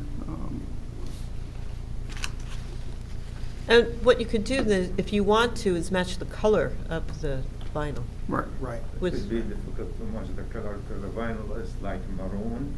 If you put wood, I don't think you can give the same color.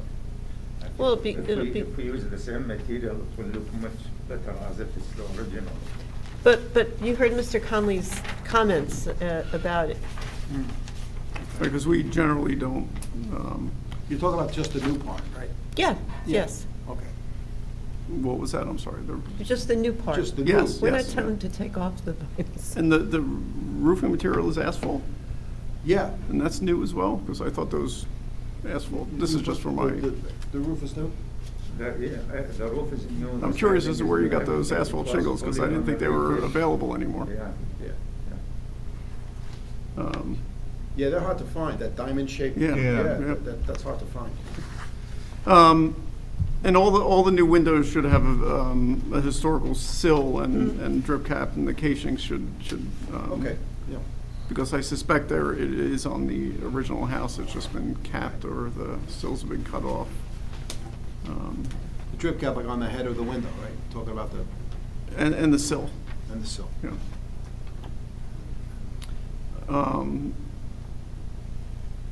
And I think the architectural features of the new dormers should be simplified.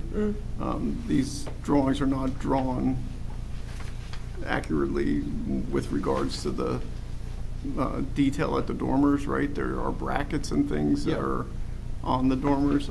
I think you might want to simplify the dormers and not match them exactly. Okay. So there is a clear distinction between what's original and what's an addition. Okay, so you want to see the distinction? Yeah, Okay. that would, that's what the Secretary of Interior Standards recommends. And my last comment had to do with specifications and cut sheets for all your proposed windows. I don't know what you're proposing for what type of window. Again, vinyl, we generally don't approve. And any kind of lighting, and the color palettes, obviously, we want it to match. So the windows throughout the house right now are vinyl windows. So they've all been replaced. Yeah. So they don't have grills. I mean, they're Right. so One over one. so the new ones will be also without grills. Yeah, that's fine. Okay. Okay, open up for discussion. Mike? Yeah, I'm generally supportive. I would, I think Mr. Ryman said a great suggestion about asking for the variance in the driveway to avoid too much asphalt. That was my primary concern, but overall, I'm supportive. Same here. I would just take a look at those two windows and see if there's something, if we could make that facade read a little bit better and around the corner. Other than that, I'm supportive. Jason? Yeah, I agree. No further comment. And Tommy, if you could include in the memo to the planning board that we would recommend they grant that variance for the driveway. Yeah, I'm generally, with the comments that we've made, supportive. I'd like to see more greenery around the house as opposed to asphalt. So I think that's a big consideration, because it seems like you've got a lot of parking. Yeah, I mean, it has to be. I mean, 3 bedrooms needs a couple of spots each one. And Right. Before you know it, you have a lot, yeah. But with the narrower driveway, yeah, then we can do that. But also more landscaping, or more greenery, and not to remove that tree and maybe Right. put another tree. Well, you have to screen the air conditioning units, so. Yeah. All right, Steve. I agree with my fellow commissioners. Same, generally supportive, based on the information you conveyed. Okay, great. So Tommy, we'll look at this, all our comments. All right, thank you very much. Thank you. Thank you. Do you need these? Yeah, all right. Oh, you need this. He needs them. Will you have? They're gonna be revised. They're gonna be revised. All good stuff, Sure. Sorry, We'll take a 5-minute break.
Thanks, Rick.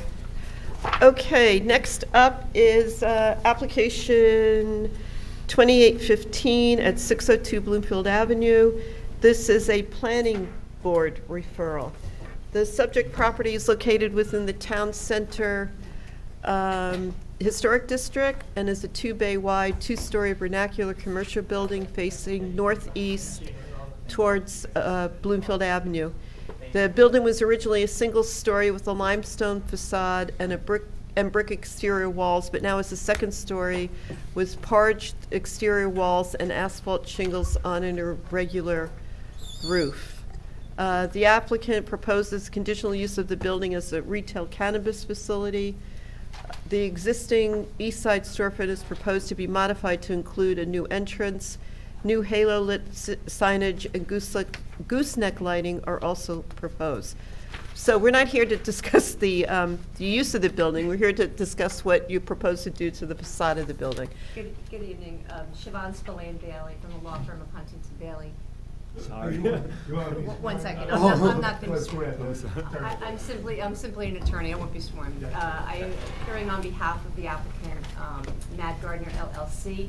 With me tonight are Nikki Gunderson, Carter Prince, both principals of the applicant. They're here to consider any feedback, answer any questions beyond what you have. But generally, our presentation will be through our architect from F3 Architecture. Thank you.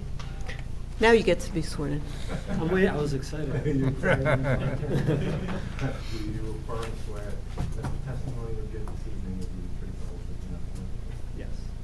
And what is your name? Frank Cunha from FC3 Architecture. Okay. Thank you. So I have made the introduction. If you could tell us what you propose to do to the facade. Okay, well, we presented preliminary plans. They're preliminary in nature. We're seeking feedback. The project is in the Montclair Center Historic District. It's approximately 1,500 square feet. If you include the garage, that adds another 400 square feet. Currently, there's an existing non-compliant entrance vestibule. It's an existing entrance, which we're going to keep as remaining. Inside the space, we're proposing a reception area, retail space, typical retail features. What we're proposing that impacts the facade is we're proposing a symmetrical, barrier-free, code-compliant vestibule. For the operation of the facility, the security consultant would prefer that there's a way in and then a way out, so there's an entrance and an exit. So I can kind of walk you through the plan. So this is the existing vestibule, and what we're proposing is another opening which would be completely symmetrical. So that way when you use the facility, you enter the reception area, you go into the retail area, and then you would exit the other way. So that was on a recommendation of the security consultant. And the way that would impact the facade is that in the left corner here, you would basically take this entrance and basically just mirror it to the other side. And we will be providing dimension plans, materialities, and all the suggestions made by Connolly. I just want to point out that this facade is not entirely symmetrical with this facade. This facade is actually a centered entrance. This facade has an entrance on the right. It used to be a florist shop. So technically, mirroring this elevation would actually make it a little bit more harmonious in nature. I've made myself very familiar with the town's ordinance as well as the historic design guidelines. I've worked on various historic projects, so I understand how we want to tie in the existing fabric with the new fabric, or the new fabric with the existing fabric, I should say. So particular to this project, I looked at 2.0, the commercial building types and architectural detailing. 3.0, the rehabilitation guidelines. I looked at 3.2, the primary materials. 3.4, architectural details. We looked at the guidelines for signs, and we looked at the rehabilitation guidelines for the properties. So we went through each section, just hitting on the most relevant sections. Section 3.1, item 10, provide access as needed to meet Americans with Disabilities Act. We feel that adding this feature to the left side of the elevation would comply. I have a question, though. You stated that the existing entry was non-code compliant? In Well, what- from a barrier-free standpoint. Yeah, I was gonna say, in what way? It Okay. doesn't have a landing at the top, so Okay. the new one would be built to comply.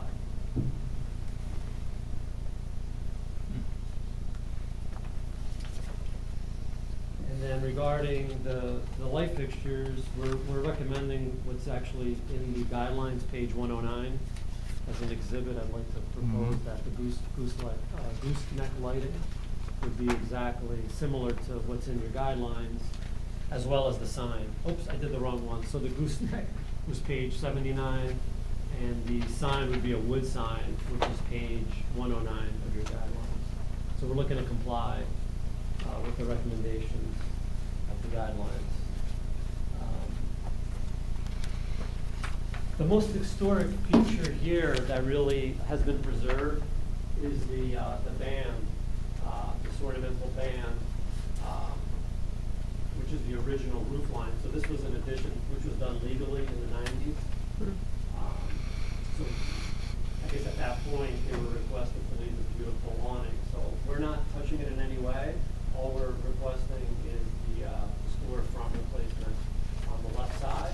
And we're proposing, because of the current state of the lighting and the signs, we're recommending to the client and the landlord to basically propose new signage and new lighting, just to bring the building up, to a higher level of what it could be in terms of its potentialities. The retail space is kind of geared towards a higher clientele, and being next to a boutique, my clients, which I'm very excited to represent, they specifically seeked out this location just because it's really in line with what they're looking for. In fact, we were just there, and the neighboring tenant was very supportive of the project as well. So we're looking to comply with your feedback, and we did receive Mr. Connolly's report, and we feel like we'll be able to comply with those recommendations. So we're really here to answer questions more than anything. Okay, thank you. Mike? I might have missed it. I just had one question about where you're planning to put the gooseneck lighting. Right, so right now, it's hard to see in this photograph. Yeah. It's all over. I was just there. It's pretty, it's a little dismal. It's just kind of, they're kind of like hanging off.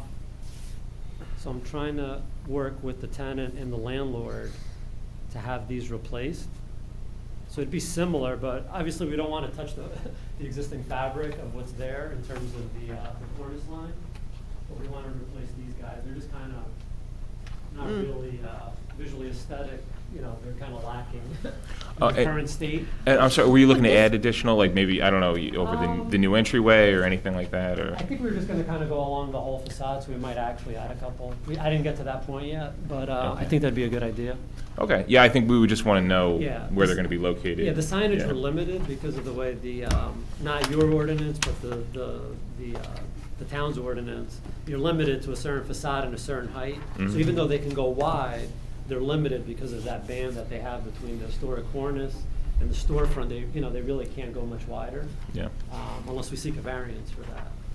Gotcha. Okay. So we haven't gotten to that signage, but we definitely would like to light it, and spruce it up a little bit. Yeah, and I guess, we would want to know just the plan for that, but, okay. So for sign, would we be presenting that to you as well? We would do the, would that be revisions? Or would Minor that be- application. Application, yeah. So adding lights over the entrance is a recommendation. Oh, I would want, let me know what you think. I don't know if anybody would recommend over the entryway. Is that where you would put them? I Well, don't there know are if it two would- entryways. Yeah. Right, so There's there's an entry and exit. Right, so it'd be over the on the The new one outside. also, yeah. Right, so right here, there's one that's kind of dangling. So we would just kind of go symmetrical right to the other side there. So you're On this proposing to side, remove all those? On this side, it just ends here for some reason. They don't continue. Not sure why, but I think we would propose a rhythm that would make sense with this facade. Sure. Oh, We so would you're space them. proposing spacing a line? Right. Oh, okay. Yeah, that needs to be Yeah, if you look at- delineated, that out. Yeah, I right. think if you look at, oops, let me go back out here.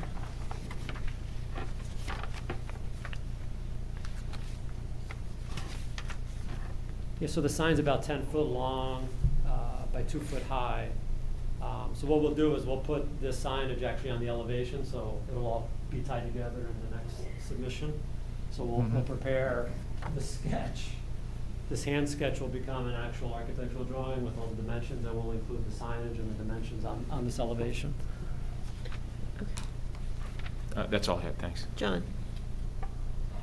So you're before us just to look at the storefront then, not the signage or the lighting?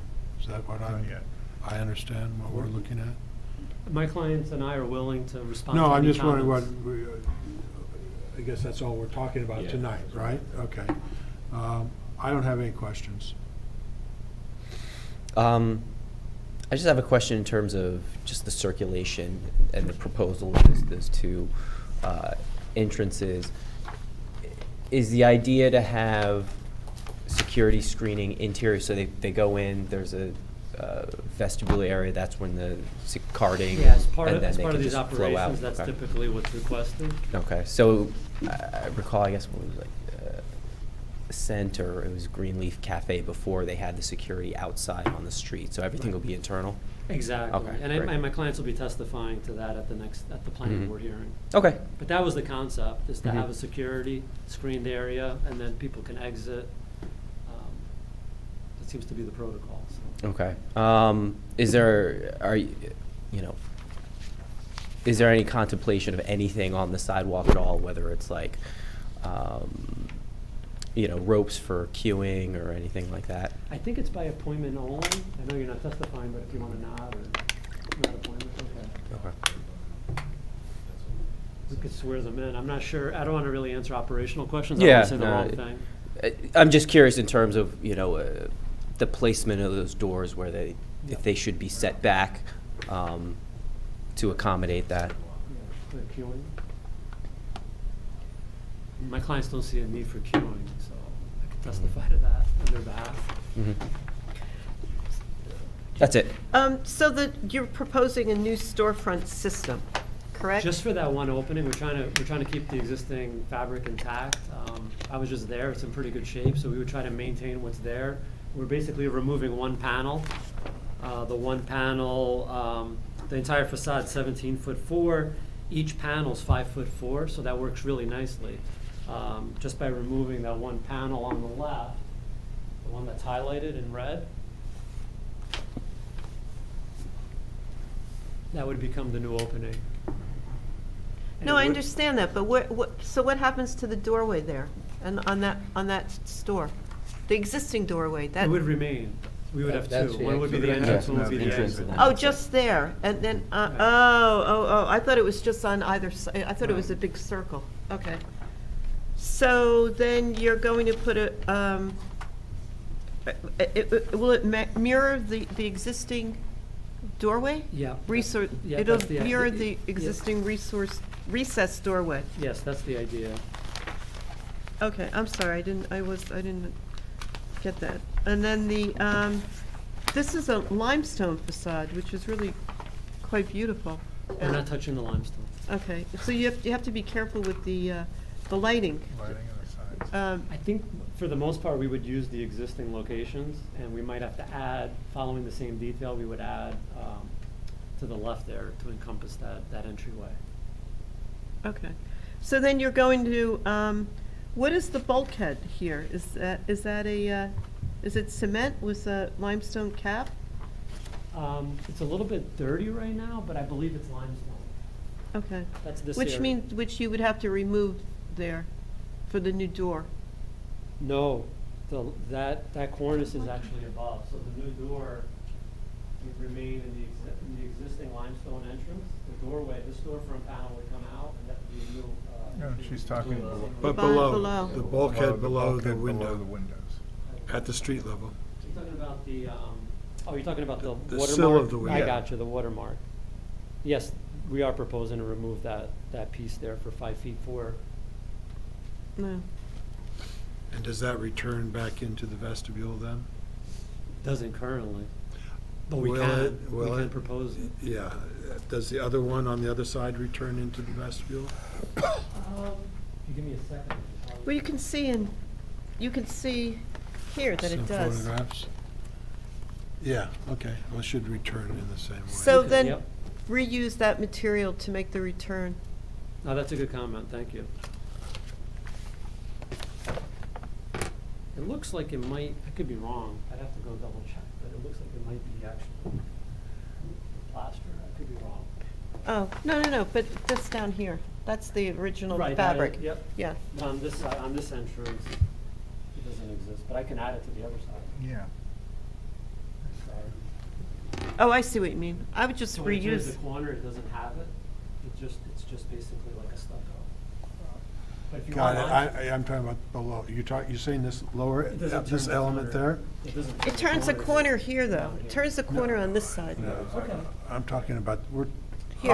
we're talking about different things? Yeah, I just wanna I'm make sure. talking about, I'm talking about this, the bulkhead, I'm talking about the bulkhead under the windows. Okay. I think it's a Yeah. great idea, so I Yeah, can yeah, incorporate that. Yeah. It's here, John. Yeah, Bulkhead he's got it now, what we're That's pointing all at. right. with the existing entrance. I would call it a base, but we're calling it bulkhead. There is one on that side, but on this side where it's adjacent to the Yeah, center, it does doesn't return have on one. that one. But when we do the other side, you can put that same detail. Yeah, it should match. Yeah. Steve, any questions? No further questions, no. And Mr. Sweeney? Just to verify what seems to be a very simple inquiry with all the complexity of the documents here. All you're asking us now is the front windows and the storefront, which is all glass now except for a door. You're gonna take one panel out and put a door there instead. That will be the entrance, and the other one will be the exit. Correct. And you're gonna do some signing, but you're not gonna change anything above the second, nothing above the Nope. store. I don't have any questions. Thank you. Once I verified that. Thank you. All right, Tom, would you go over your comments, please? Sure. Yeah, I said the proposal, I was fine with the proposal alteration, and I think it diminished the overall character of the existing building. I did say that detailed plan and elevation drawings with dimensions of the proposed new storefront modification should be provided. It sounds like you're gonna do that in the future. And also cut sheets and product data for the proposed new storefront doors, the storefront frame that's gonna hopefully So- match the existing, and the bulkhead material, which we just talked about. So all that needs to be provided. So when you refer to the bulkhead, you're referring to that sill underneath? Yeah, the Right. area below the Okay. storefront windows Okay. is typically called the I apologize, I bulkhead, just yeah. haven't heard it as bulkhead, so I apologize for Yep. that. And then the applicant should confirm that the proposed signage complies with the township's current design guidelines. And then I did have a comment about the existing exterior sign lighting, which seems to be placed in the center of the facade for the previous tenant that was there. And it sounds like you're gonna leave that. I'm not sure, and it looks like it's basically, right, there's a piece of conduit, right, metal conduit, and then junction boxes for those 4 or how many ever lights there are. I was gonna, And it looks like that could be easily removed in whatever holes patched in the limestone. And then, whatever works with your new lighting scheme. I mean, I was proposing replacing kind Okay. with new. And then I had an additional comment that wasn't here, but I think we should think about cleaning the facade. Because it seems like it could use some cleaning. I agree with that. Yeah. Particularly the two ends are really the worst. Right. Right. Maybe you could work with the other tenant, right? You don't have the two storefronts. Well, I'm gonna work with the landlord to The- see right. if he's Right. willing, gonna assist us by cleaning that band with the light wash. Right. And I have another question, which I didn't, the garage in the back, which is visible from the street, very visible. Are there any, do you propose to change that at all? When you say visible from the street, you're talking about from the corner side? Or from the parking lot? Yeah, from the parking lot. I wasn't planning on it, but I'm willing to listen to any suggestions. Well, I just see, do you have a picture of that? Yeah, I just took some today. Let me see if I can find a good one. Thank goodness for cell phones. This is a pretty good shot. See, from the street, I mean, this was my original opinion. Well, the street, Bloomfield, and then when you go around to Orange. It's a little hidden because it's recessed. So that facade, you don't see it right away. It's more. That's the back of the building? Yeah, because it's Well, far that's the enough- side of it, that's the side. That's the side that fronts onto the parking lot. This is the back. Oh, okay. That's the parking lot side. Do you want to see the That's- back? Well, you have a garage here, Here's the garage. right? Oh, okay. It's recessed back, so it's not in line with that. side. Okay, I didn't know, I thought maybe it was more visible. You Yeah, could it's maybe not- show everybody. I mean, my opinion is not visible, but. Right. Yeah, you don't really see, you see this.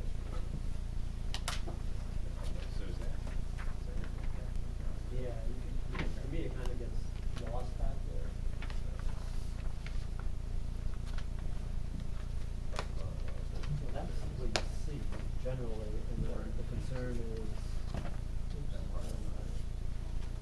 it's back there, but it's just kind of, it's a notch. Yeah. Well, what would you propose? I don't know what to do. I didn't know how, when I drove by, I thought part of that was the garage. I didn't realize that what he just showed was the facade, and then it's recessed back. It's kind of like a notch. Are you renting the garage or the garage is? It looks like it's in play, I think. Yeah, it's in play right now. We're Well, open to suggestions. well, if you're gonna do anything to it, you have to come back, because Yeah, we weren't planning on touching it. okay. I mean, we were gonna use it for deliveries and that was it, and secure Okay. it. That was it. And, That's what we're gonna testify at the planning board. We weren't planning on any improvements, just the front, Okay, in terms of the exterior. all right, so I think if the facade was cleaned, it would be a Yeah. big, it would be a big. I have to agree with you. a big, It's Clean really it up. sooty, so we just wanna make sure that we do it Right. in a manner that doesn't damage the fabric that's there, the historic fabric. Right, and you have to be careful with that, with the stone, cleaning the stone. Yeah, Because that's as very we- porous. It actually just won an award. In What the did- planning report, it said it won an award, so, Really? that element. Really? Where does it say that? I missed that. It's in the master plan report, page 4. It's a fine example of how well-designed the cornice can enhance a modest commercial facade. It was nominated. It was surveyed. Oh, Surveyed, okay. survey, okay, right, right. Huh. All right. Interesting. But when you get the details for the signage and the lighting and the actual things the lighting fixtures you're gonna use, that will become, that will require a C of A, a certificate of appropriateness, and that will go before the minor applications. Okay. Which we meet twice a month now, or once a month? Twice a month. So you don't have to come here. Yeah, Okay. it doesn't require an appearance. You just Right. submit it. Okay, cool. All right, well, good luck. Thank you. Thanks for your comments and Sure. feedback. Appreciate it. I have one last question before you go. And I guess maybe I'm not familiar with the business because it's new. The windows in the front, they won't be blocked in any sense for a sense of privacy to keep. On the way here, we spoke about that. The front, really, they're not intending on putting anything on the, I don't believe you can. on the You're not allowed No, to you're not display. allowed. It's But against that the reception law. Yeah. area, that Yeah. reception area kind of creates a blocked area for the retail, so. Okay. The retail area is screened from. Okay, thank you. Yeah, and we encourage, the planning board encourages the open windows, the non-opaque windows, so you can see through, and, Right. right, you all are aware of this. Yeah, so, you're gonna see a okay. waiting room. Right, exactly, okay. Thank you. With beautiful chairs, it looks like. Thank you. Thank you very Good much. We're all waiting in line, right? Yeah, right. That's not for the record. Uh, long ways to go before license is issued, let me just say that. So our next application is a Board of an Adjustment Referral, application 2818-132 Wildwood Avenue. The subject property is a corner property within the Wildwood Avenue Potential Historic Resource Area and consists of a 2 1/2 story single-family Dutch colonial revival house. The applicant proposes to install 2 ground-mounted condenser units on the west side of the house. And the Wildwood area was primarily built between 1910 and 1929. Overall, the area consists of 2 to 3 story houses that exhibit a range of architectural styles and features. The houses are set back from the streets on lots that vary from medium to small. A number of these properties are Dutch colonial revival style residences that exhibit similar architectural features as properties located in the Tremont area. So, good evening. Hi. Could you identify yourself and your relation? Jonathan Word. Okay. Welcome. And now, Do you affirm, can you raise your right hand? Sorry. Do you affirm or swear to tell the truth, the whole truth, and nothing but the truth? I do.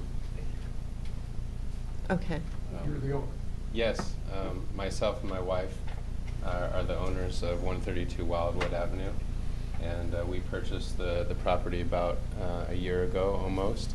We've been doing some substantial renovation throughout the house, and part of that is in the interest of installing a more environmentally friendly and efficient heating and cooling system. We removed the previous above-ground oil tank, which fired an oil-fired boiler, very old, and radiator. So we removed both of those per a previous permit,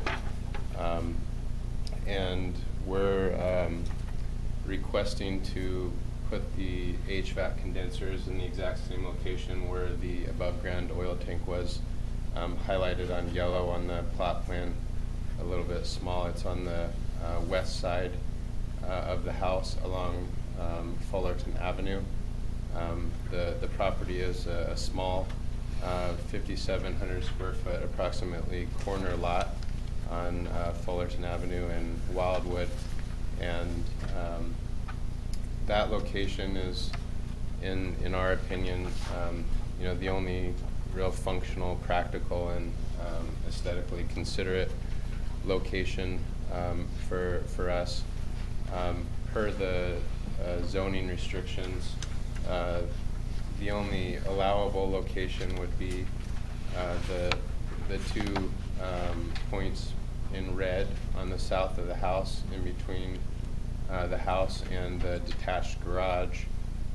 We've recently installed a new deck per our previous approved permit application, highlighted in gray in the southwest corner of the house.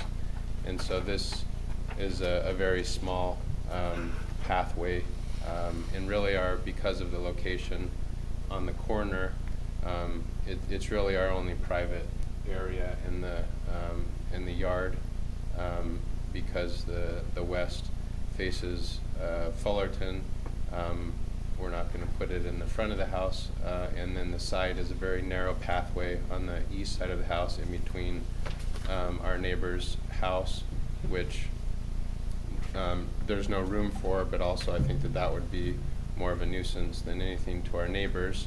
And then on the south, there's a detached garage. So, like I said, this is what we believe is the most functional location. It happens to be exactly where the previous above-ground oil tank was, and the yard already has a lot of mature landscaping, very large pine trees and other shrubs, And in addition to those, we would be happy to plant some additional evergreens along Fullerton, and then some evergreen bushes immediately surrounding the HVAC condensers to further shield any view from the streets.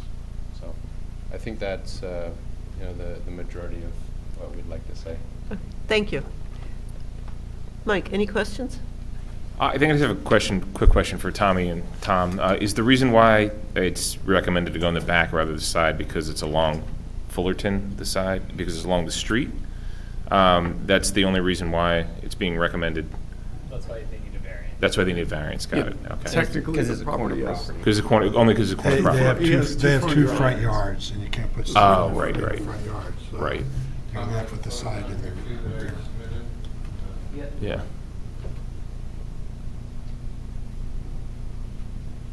There was 2 videos, photos 1 and photos.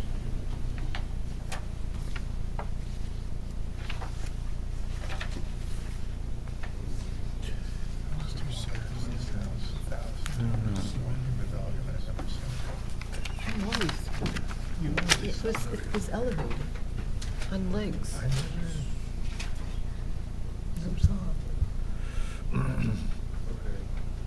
So this is the view from Fullerton in the upper right photo, and that's the current landscaping with the addition of these fluorescent green new fuchsia greens that we could plant there, and then the small shrubs around the condenser unit. So where the yellow arrow is pointing, that's where we removed the above ground oil tank, which was much worse looking than new condensers, but nonetheless, we can shield the new condensers there. This here on the upper left is the view from Wildwood. This is the front of the house. There's already some large evergreen bushes that shield this northwest corner of the house.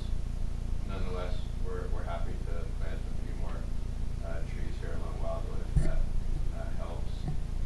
And whoops. All right. This is the corner of Wildwood and Fullerton in the lower left photo. So very large pine trees and shrubs. The house is not even visible, so the condenser units, those wouldn't be either. This is in the lower right photo. This is the southwest corner of the property looking towards the house. The house isn't visible, and the condenser units wouldn't be either. And here's standing inside of the yard on the west, looking from the Fullerton direction. This is where the oil tank was. We would put the condenser units in the same location. We can put some shrubs immediately surrounding. This is looking from the south towards the same location. There's already this green shrubbery, so you wouldn't see it behind. It would be just under that window. This is in the lower left photo. This is the new deck that we've recently installed. Sorry, it's looking a little bit ugly. It's still under construction, but it will look nice, I promise. And this is the narrow courtyard, if you will, in between the detached garage and the house. So per zoning requirements, this is the only location in terms of setbacks that it's allowed. And again, this is looking from the southwest, so that area is, none of it is really visible. And that's it in terms of the photos. Okay, thanks. That's all I had, thanks. And why is it that you're not proposing to put it where it's compliant? As I mentioned, this is our only private area of the house because it's a small corner lot, and Fullerton, is more exposed, even though it's landscaped. So we have a couple of toddlers, and this would be really the only area that's, I guess, usable and safe and private from the rest of the yard.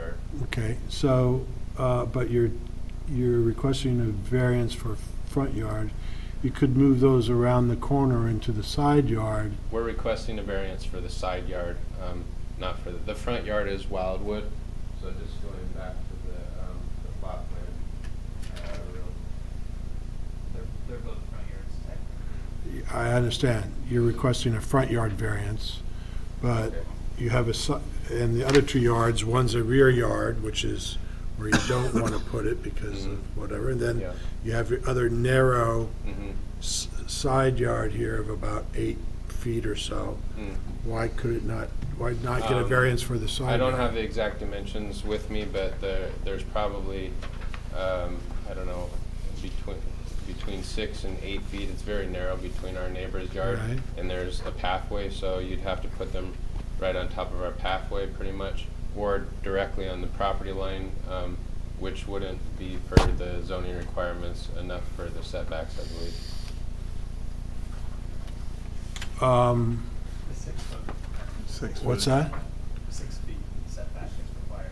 I understand, but you're not allowed it all in the front yard, so it just seems to me it's an easier variance to get it out of the way and out of everyone's view in the side yard, you know, if you need like a foot or 2, you know, so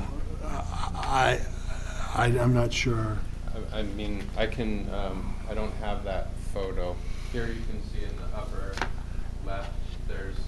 I guess your a neighbor paved- would not be happy Yeah, is there's probably. a paved pathway that's right along our house, and then just to the left of that, there's about this much room of a planter bed with some shrubs, and so unless, That side. yeah, I think we took some photos. No, But if we were to put it to the left of the path, it would like, I'm not sure exactly the width of the condenser, but it would probably be wider than the planter bed, and it would be right up against the neighbor's fence. So, that's a possibility, but, you know, I would think that would be more of a nuisance to our neighbor. This, oh.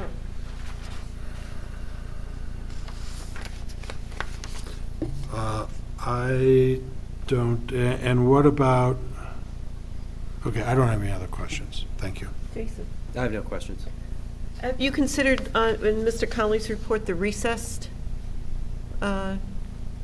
placing the condenser in a recessed well, A recessed well. Low grade. low grade? Below grade. No, I guess I haven't seen that report. Did I receive that I report? think I sent it to you today. Okay, sorry, okay, yeah. Recessed well, In that location, but Mhm. in a below grade, I guess. I mean, no, I haven't considered that. I guess just thinking out loud, there is a grade slightly from Fullerton down across our yard, and in some of the heavy rainstorms that I've seen, there is quite a bit of watershed. One of the first things that we had to do to the house was install French drains and a sump pump, because there was some mold that we had to remediate in the basement because there was seepage into our basement. So my concern there would be below grade, then condensers may be susceptible to flooding or water from the grade. I think Wildwood was also in one of the recent, I can't remember if it was a hurricane or just a bad storm, but there was pretty much a river of water going down Wildwood. So that would be my concern electrically. Okay, thanks. Steve? Yeah, if you shield it really well, I wouldn't have any problems with it. Maybe with a combination of a fence and something that could grow, but just shield it. That's Sure. about the best you could do. Putting it down, subterranean, you've got the problems of water in that area of town, so. So do you have a preference of some small shield fence in addition to the greenery? I got the impression from zoning that greenery may be more preferable, but we're happy to do both if that's Either one. needed. Just, just shield it well. Okay. Jerry? Air conditioning is necessary. in these days. So I think we have to take that into account. The Just to know layout that- of the property, east side, you have nothing. There's no room. You can't put it on the front. And on the side, it does seem to me, you put it there, I share the comments that it would be preferable to try to recess it. Doesn't have to be 100% recess, but try to recess it to some degree and shield it with greenery. So being that we started with comments, we'll go this way now. Oh, I'm sorry. No, that's okay. Was I supposed to No, ask the questions? question, yeah. Oh, I thought okay. One other comment, just incidentally, that I may not have mentioned. This is for heating and cooling, so we removed the radiators and the boilers for the oil-fired boilers. So this will be our primary source of heat and cooling, which currently the house is without any. So we weren't expecting such a complicated process for an HVAC, but you know, there is a happy full, to- well, my question is, there's a full basement underneath the house there, right? Yes. Okay, and how deep is how high is the ceiling in the basement? About this high. Yeah, about 8 feet, 7 feet? No, not 8 feet. Yeah, Yeah, 7. okay, I can't tell how tall you are. No, no, So not I'm that sitting tall. down. Okay, thank you. Comments, Steve? You made your comment. I'd comment that I know this property. I go by it every day. And I do know the tank was there. I always thought it was a propane tank. No. So it's amazing to hear that that was, looked like a small oil Still tank. functioning as of the end of last year, old oil-fired boiler. So. And I have to say that I don't think anyone else probably noticed there was an oil tank there. So I think the way it's shielded, the way it's shielded now, there's a lot of heavy growth vegetation there. So I would just, maybe there's too much with this type of a unit. But, and I agree with my fellow commissioners, you need air conditioning. It's an essential. So, and Heat, too. And heat, well, not heat so much. And I know how narrow that side street, that side lot is, so I don't think, you wouldn't be able to get around the house if you put it on that. Yeah. It would be the optimal, and your backyard is so small that if you put them there, you'd have no grass or garden. So I think with appropriate shielding, more vegetation than a fence, and possibly as recessed low as you can get it. Because it's just a regular size, it's not. Just, yeah, it's a 2-ton unit. But what's the height? It's not that, It's from this uh, side. 4, what is that, 3.5 Not 4 feet? Maybe. 42 inches. Yeah, I Yeah, can 3.5. pull up the specs if you'd like, but it's probably no more than 2.5, 3 feet. No, I mean, it's not bigger than normal, higher than normal. All right, those are my comments. Yeah. Jason? I don't have any comments. John? Yeah, just one more comment, or question too. So this is providing heating and cooling to you? Yes. So it's a heat pump unit or a cooling unit? The furnace is in the basement, and the condensers for the AC are outside. Got it, so I So see. gas Okay, fired, gas fire, furnace, for yeah. heat, okay. Got it, okay. I don't have any other comments. I think it's probably fine, as long as it's screened really well. And if you could drop it 1.5 feet, that would be great. Mike? No, I agree with what everybody said. I think it makes the most sense there, and I think given that it's, there's a precedent already that the oil tank was there, and the screening, you're very conscientious of it. I have no issues. Yeah, Thanks. Thank you. I guess my only concern from what I hear is that I've heard a few times, lowering it below grade as much as possible, and I based on the water problems that I've seen in this house and surrounding that would be a concern to me. I mean, normally they put them on, slightly Pads, elevated right. pads that are a few, 3 to 4 inches high for that purpose, so that water is not, going straight into the condenser, and so that would be a concern, that the expensive equipment that we're putting in is just going to get shot the first time that there's a storm. Well, I would include a drain in the area. Yeah, If I was gonna have exactly. an area wet, I would have to make sure you had a drain in it, right? So Water is definitely going to get in there. This is, we got these condensers in front of, what's the church? St. Luke's? St. Luke's, and we should have pushed to put those down into the ground because they sit right out in front of the building, and the screening does nothing hardly at this point. So I think with a little simple little PVC piped little drain sitting in that recess, you're not going to collect any water, and it can all drain away. Right, it should have a curb. It should come up. Yeah, I know. It shouldn't be flush with grade. It should have a curb, so water. Yeah, so water doesn't run that's into it, too. Sheet Yeah. flowing on grade doesn't end up in there. And just remember, since we're supposed to be following the Secretary of Interior standards, we shouldn't be considering landscaping at all. We're not supposed to. Oh, you're right. Right. That's supposed to be.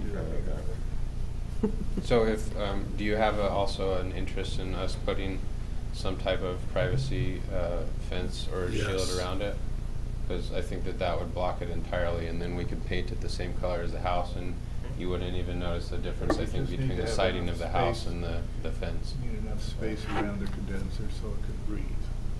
So, Mm-hmm. and also getting. I have a access question to it. before we answer that. How high was the tank? How large was the tank that was there, and how high was it? It was about this high, and probably from here to here. Yeah, it was high. And that was visible from the street? Barely. You could barely Barely. see. It was painted black, too, so Yeah. it blended in. And this will be lower and It was- yeah, an that was actually improvement elevated on an blocks. improvement in the site from people traveling on North Fulton? In my humble opinion, Okay. and much better for the environment, but that's just my opinion, so. Okay. All right, thank you. I think you were in agreement that you need air conditioning. This is the only possible space. And that it won't deter from the historic character of the neighborhood. That's why we bought it, we love that.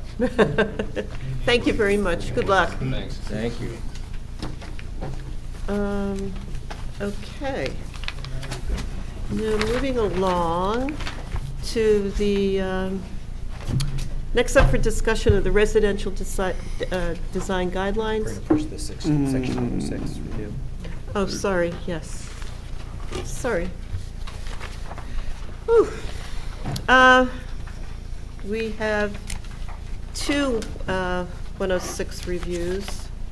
The first one is on Orange Road, 320 Orange Road. This is there's an architectural description of what the building looks like. And then the second paragraph says that their consultant said that it was, the proposed work is on historic research. They may be eligible for the National Register of Historic Places, but Tommy looked into that, so maybe you can explain to the commissioners what that means. Yeah, so I guess what triggered this consultant's Section 106 process was the age of the building. And so that triggered them to look into it and do a Section 106 and see if there were any resources in the vicinity or this resource itself were eligible for listing. Their determination was that there isn't anything eligible for listing on the register, and I think they use a 250-foot radius. That was their conclusion, but they still wanted it to be referred here in case there's something that the HPC wanted to point out or bring to their attention or make comments on the installation itself, which is essentially a one-for-one swap of antennas that are already up on the roof, on All the right. penthouse. So, comments? There's no one to ask questions of. What are we looking at? The They want antenna to on the top? Right, they want to swap out the antenna on the top, and if you look at the rear of the That building. exists there already? Yes. So that- I have no comments. Yeah, I don't know if I have any comments either. I can't think of any. Nor do I. Years ago, and I don't know if it came before here, maybe it was the DRC, they were talking about putting a huge, Oh, on the sidewalks. no, it was on top of one of those buildings. Oh. This one, but probably the one next to it, is going to go up like 25 feet. Oh, really? Well, we're not talking about that here, those two, No. right? No, They're not, but I was okay. just saying- They're not gonna put a, yeah. You know, here we are back again. I'm sorry, it existed already, doesn't it? Yeah, it exists. I mean, I looked at this diagram, it looks to me it's pretty similar. Well, they're keeping the existing and adding additional, is that what they They're- usually they're do? right? replacing. Oh, they are Replace- replacing. And it Oh, they says it's usually the add, sa- right? So, It says okay. it's the same size. Okay. If you look at proposal and findings. Yeah, They say no that- change. Yeah. Yeah. So we're in agreement that there's no adverse effect to the surrounding area, because this isn't even in the south end proposed district. Okay. So that penthouse was added, or? No, that was, well, I mean, that's been there. I don't know when it was added. Yeah, I don't know if that was original to the building or it was added when they first put antennas on the building. Well, sometimes that's the access to the roof. Like if there's a staircase. Usually a bulkhead. Oh. Well, that's already there, so we Right, have no. yeah, that was. Okay. And then we got, Tommy, I don't have the second one, on the Leach Building. Yes. Did you guys not, was that not in the packet? No. Oh, it wasn't. It was emailed. It Oh, came- okay. it came- Yeah, because we got it after the packets went out. Right. But there's a 30-day window for comment, so I added it to the agenda, because otherwise, come October, it will be too late. So yeah, essentially, this one's very similar. It's not quite a one-for-one swap. They're basically, what the proposal is, the location of the antennas will remain the same. There's 3 sectors of antennas. They're proposing to relocate one of the antennas, so put it in the place of another one that they will be removing, and then adding 2 new antennas that will kind of stack on top of each other like this. What's the 2 address? smaller ones. It's Bloomfield Avenue, but what's the? Oh, sorry, this is the Leach Building, 641 Bloomfield. It's next to the police Yeah, station. let me, I Yeah, took I know pictures and where it is. stuff. I thought a couple of months ago we had Leach Building. We did. This is a different carrier. Was it a different area of the Leach Building? Carrier. So, Oh, different Verizon carrier. versus AT&T. Oh, okay, okay. This is AT&T. Everybody's on that building. When I was on zoning board, we got more applications for antennas on, and that Antennas? was 12, 15 years ago. Wow. Oh, you know what, I didn't put the second one of 6s on here. I can pass my report around if you want to see pictures. I took pictures from. oh, you can't pull it up? The north and the south. No, I don't think I put it on the thumb Oh. drive for the review. I just did the referral applications, but. So, can I ask, are the size and the number increasing of what's currently on there? If you want to pass that down, those are the pictures I took. The overall size, so they're taking one antenna down and in its place putting up 2 smaller ones that are stacked on top of one another, and the overall dimensions are larger, and there's a 1 foot space between them. Overall height dimension or Yes. the width of height? The height. How much difference is there? These really exist, there's 3 photographs in there. Let me look at the plans. I'm sorry, which are we looking, these are the AT&T ones? That's multiple This is both? carriers. So So, each carrier. There's other photographs in there as well. Each carrier has a series of antennas in each of the 3 sectors. So And are they comparable, Tommy, the AT&T and the Verizon are comparable in height? I don't know. They don't tell us. So They these don't tell new us ones are gonna be everything. taller than anything that's there right now? no. No? No, there are things that are mounted to the penthouse that are the Leach tallest. Building is our tallest built, no, it's not our tallest building, but it was the tallest. But overall, Tommy, like, what, are they There's gonna be? existing antennas up mounted to the penthouse. These will be down basically right I on don't- top of the that's parapet. existing, yeah, I don't see the. But Tommy, they're taller than the penthouse, They're taller than the existing antenna that they're replacing. and they're located Not taller where? than- Like, are they gonna be visible from the street? Yes, they will are. be visible from the street because they're mounted. On the they're inside or mounted outside? basically above the parapet, not Above the Oh. parapet. Yeah, like where the other antennas are right now. Oh, I see what's going on. Wow. Jeez. But it's not gonna be the tallest one of the bunch. Well, only because, it's not gonna be the tallest one, only because it's not mounted on the penthouse. Right. Yeah. So it'll be the tallest of all the, yeah, It'll be the tallest of all the ones on the parapet? I think so. When you pass my report back, I'll be able to tell you, because the dimensions are in there, because the consultant told me I just wanted to- the overall dimensions and the dimensions of each of the antennas. Wow, that's a lot. There's, yeah. So- no better Yeah, spot for 'em? In this case, Yeah. I would say, why can't it be at least not taller, but more spread out and shorter? So I don't know, going taller. So actually, it looks like it'll be total about maybe like 1 inch. On what? We just get to recommend moving We it can somewhere? recommend, we Yeah. can make a, we could recommend, make a Okay, our recommendation that, recommendation is they're not taller than what's there. Right. That's all we can say. because Yeah. otherwise. Not taller than the ones in the parapet. Yeah, yeah. Yeah. Not taller than the ones in the That's parapet. where they're putting it. They start Yeah. growing So on us. mounted such that the Well, yeah, top of the Verizon wants to be taller than antenna AT&T, is not the AT&T top, is is not gonna be taller than any Verizon. other. Exactly. Okay. And then we're gonna have Jerry's Steve's 25-foot antenna eventually. We Yeah. should develop Yeah. some kind of standards on what they should provide to us. How does it compare to the comparable antennas, other? And we We're can't getting really these all require the that. time, and we don't get much. Yeah. And they usually add more and more, right? They usually don't replace any, so. Yes. it's- But yeah. hopefully in 25 years, Yeah. they'll won't be doing. You're actually what you're getting right now. That's hopeful. Yeah. What you're gonna get very briefly is antennas on poles. Yes. So there's now. In the right of way. Yeah, there's now application before the township to put about 65 poles, like utility poles, and mount antennas and hardware to them. So it's inherently, it's like as you guys were talking about air conditioning, it's inherently beneficial, very limited on, on what can be done with them except for appearance.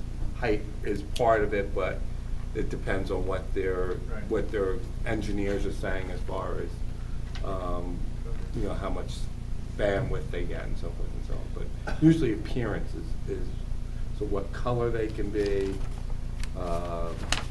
where they're facing on the building. Do we know if there's any abandoned equipment up there that is no longer used, that is still just, because they never remove this stuff, right? That's a good question. Keep adding. Well, my understanding of most of the things that I've seen, they're replacements. So they're taking an antenna down and they're putting up another one in its place. All right, but this we're adding, right? Well, they're taking one larger antenna down and putting up two smaller ones that are stacked on top of each other. So it will look similar, but it will be bigger. So it'll be Can our about, recommendation be that it not be taller than the existing height, and that any defunct equipment be removed? sure. I will report that back to them. Okay? Okay. And then, one more thing, the guidelines. Very quickly, did anyone get a chance to read through these? Oh, No? I have a radical comment. A radical? Radical, yes. Let's go home. A, we should register a copyright for this and sell it. It's that kind of quality. Oh. It is really a top quality publication that could be used by a lot of people. It shows a great variety. And we would fund our budget going forward. I say it seriously. There's a lot of Neither am I. art It's and James. creativity in here, a lot of work put together in this. And Kathleen and Steve did a ton of work on that. Jerry, Kathleen and Steve should get a lot of credit for that. They did a ton of work on it. Well, whatever. I still think you ought to consider it. What? It's a wonderful. No, this is Steve Tilley. This is a consultant up in, Yeah, that we paid him, but. No. Right, oh, right. No. He's up in Dobbs Ferry. Right. This is a grant, this is funded by a grant. Right. But the two things, just very quickly, I wanted your opinion about, was the, whether the solar part should be expanded, And what we're hearing now about air conditioning and perhaps the recess that aspect should be put into this. And then the other thing is about new construction. So why don't we put off the discussion for next month and just ask everyone to read the new construction part and whether it should be expanded. What's that? Steve, here's your lattice around the section. It's in there. It's in here. The I answer agree is that we there. should put it up. We may have to consider just because had antennas and including discs. I'm sorry, whatever you. Satellite dish? Yeah, whatever the. Isn't that old? That's old. Do Huh? people still use that? They do. They still leave them up when they don't use them. Oh, well, so maybe there could be something that, Like the old TV antenna. extinct defunct should be taken down. Well, whatever. Think about it. And we should think about copyrighting this thing. I mean, it's automatic copyright because you put it in print and other, but I'm talking about registering it. Okay. So the plan will be that everybody will review, come back with Yeah, any I- comments or edits. And, For and the the one next- thing that we really should consider is the new construction within a historic district, which is a little bit more expansive in the old, or existing guidelines. So just look at that, please. Those are the two things. And the solar, Right. which, as everyone remembers, is really the death knell to Oakcroft designation. Okay? And if you look at the email that I sent with all the, I think it was with all the application materials, it has a link, I think, to the existing guidelines in that section that would be removed and replaced by these. And that's what you're saying is look at that and see if Yes. there's anything from there that should move its way into Yes. this And then- document. Okay, and then very quickly, Jason, thank you so much for your work that you did on the demolition ordinance. I think I've just heard that maybe perhaps we should have more discussion on this and discuss it for next month? Sure. I mean, Okay. if you had a chance to look it over and, you have comments or questions, was, raise them then. Yeah, I provided some Mhm. things. I mean, I said, I did want to talk before we. Your comments all made As I it. say, right now, what we have the two different sections are inconsistent in the approach. The approach that I changed it to is that the applicant has to show that these conditions are satisfied. And you worked those in, right? Yeah, everything's worked in, but All of your what Jerry comments made pointed it in. out, if you look at review criteria for total demolition, point 3, for demolition of a historic structure, it's phrased as such application to demolish will be granted if the applicant demonstrates that, 1, and then 2. And then for removal, it's phrased in the negative, in that an applicant to move a structure may be denied only when both parts of the following test weigh against removal. I'll swap the second, so the language is consistent, but Matches, the yeah. Oh, first okay. one, it's affirmative, the other, it's a double negative. Okay. So, All right, that's great. substantively, it's the same thing, but I- it'll be less okay. confusing. Okay. The inconsistency Yeah. is that. Yeah. And do we want to, so Jason drafted this resolution. Do we want to vote, I guess, on the resolution at the next meeting? Which is Yes. basically just a Yeah. formal Yes. recommendation to council? Yes. Okay. And Wait, so are we Mr. providing comments now, or are we gonna wait till next time? Because I had a question on the partial demolition. If you have a but question, yeah. yeah. I had a question on the, why the 2 years, the 2-year window for the partial demolition. So if you demolish 50% or less, it's partial, but then after 2 years, you can do that again without, right? We were trying to put off Yeah. how quickly they could come back. I thought we They'd have had to wait 5 at years. least 2 years before they came back with more. Is That's there- the way I understood it. Yeah. Would it be too restrictive to make it longer, or to even just say, too bad, you've already done 50% and you can't do more without a full, without coming back to the Yeah, but I think commission. it's just a matter of preference with the commission, what we think. No, they don't. And then No, ultimately Tommy, the they don't. council. According to this, they don't. They could do 50%, then another 50%, and then 2 years, 50%. So do we want to just prevent that altogether and say after 50% has been demoed, you have to come to the commission for anything else? Like, why are we giving them a 2-year window is what I'm wondering. To do another 50%. We all have to Look at the language. propose the visions and I think overall it's terrific. It's really good. I'm just wondering why we're giving them a chance in 2 years to do another 50%.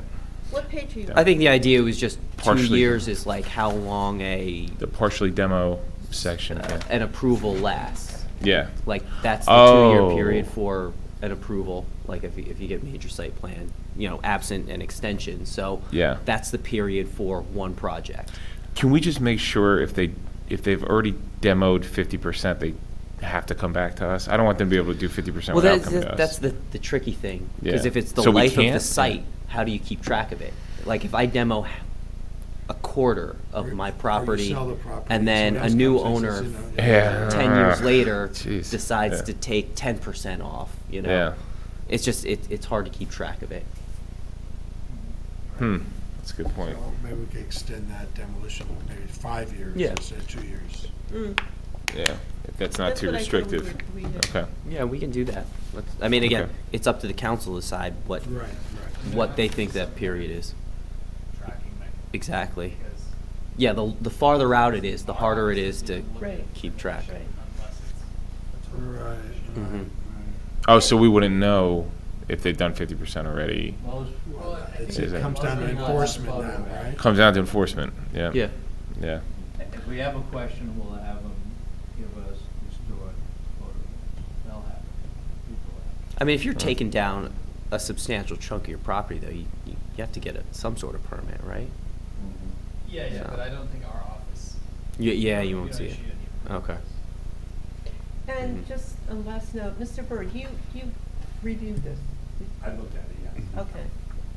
All right, good. Just, Procedurally, are we going to vote on this resolution at the next meeting, or are we gonna have more comments, more edits, and then in November? Well, I think if, I've seen it because we Yeah. were working on it a little bit together.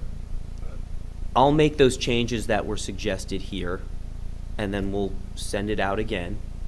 And if you have any proposed comments or additions, have it ready to go, and we could always approve the resolution subject to those amendments. Mhm. We'll add the amendments and then give the council a clean document. Is that, all that litigation, was it finally settled?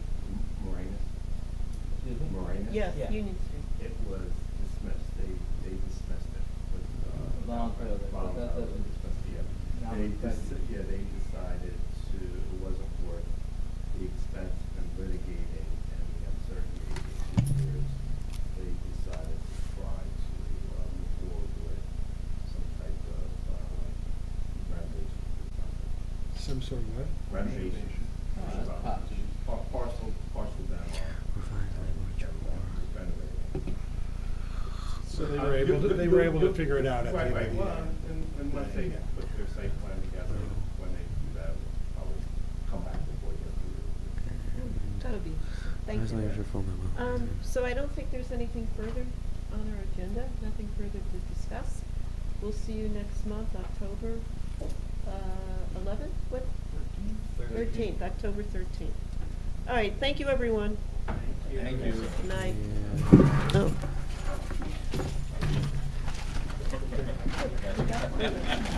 And we got it by that 10:30. That's right.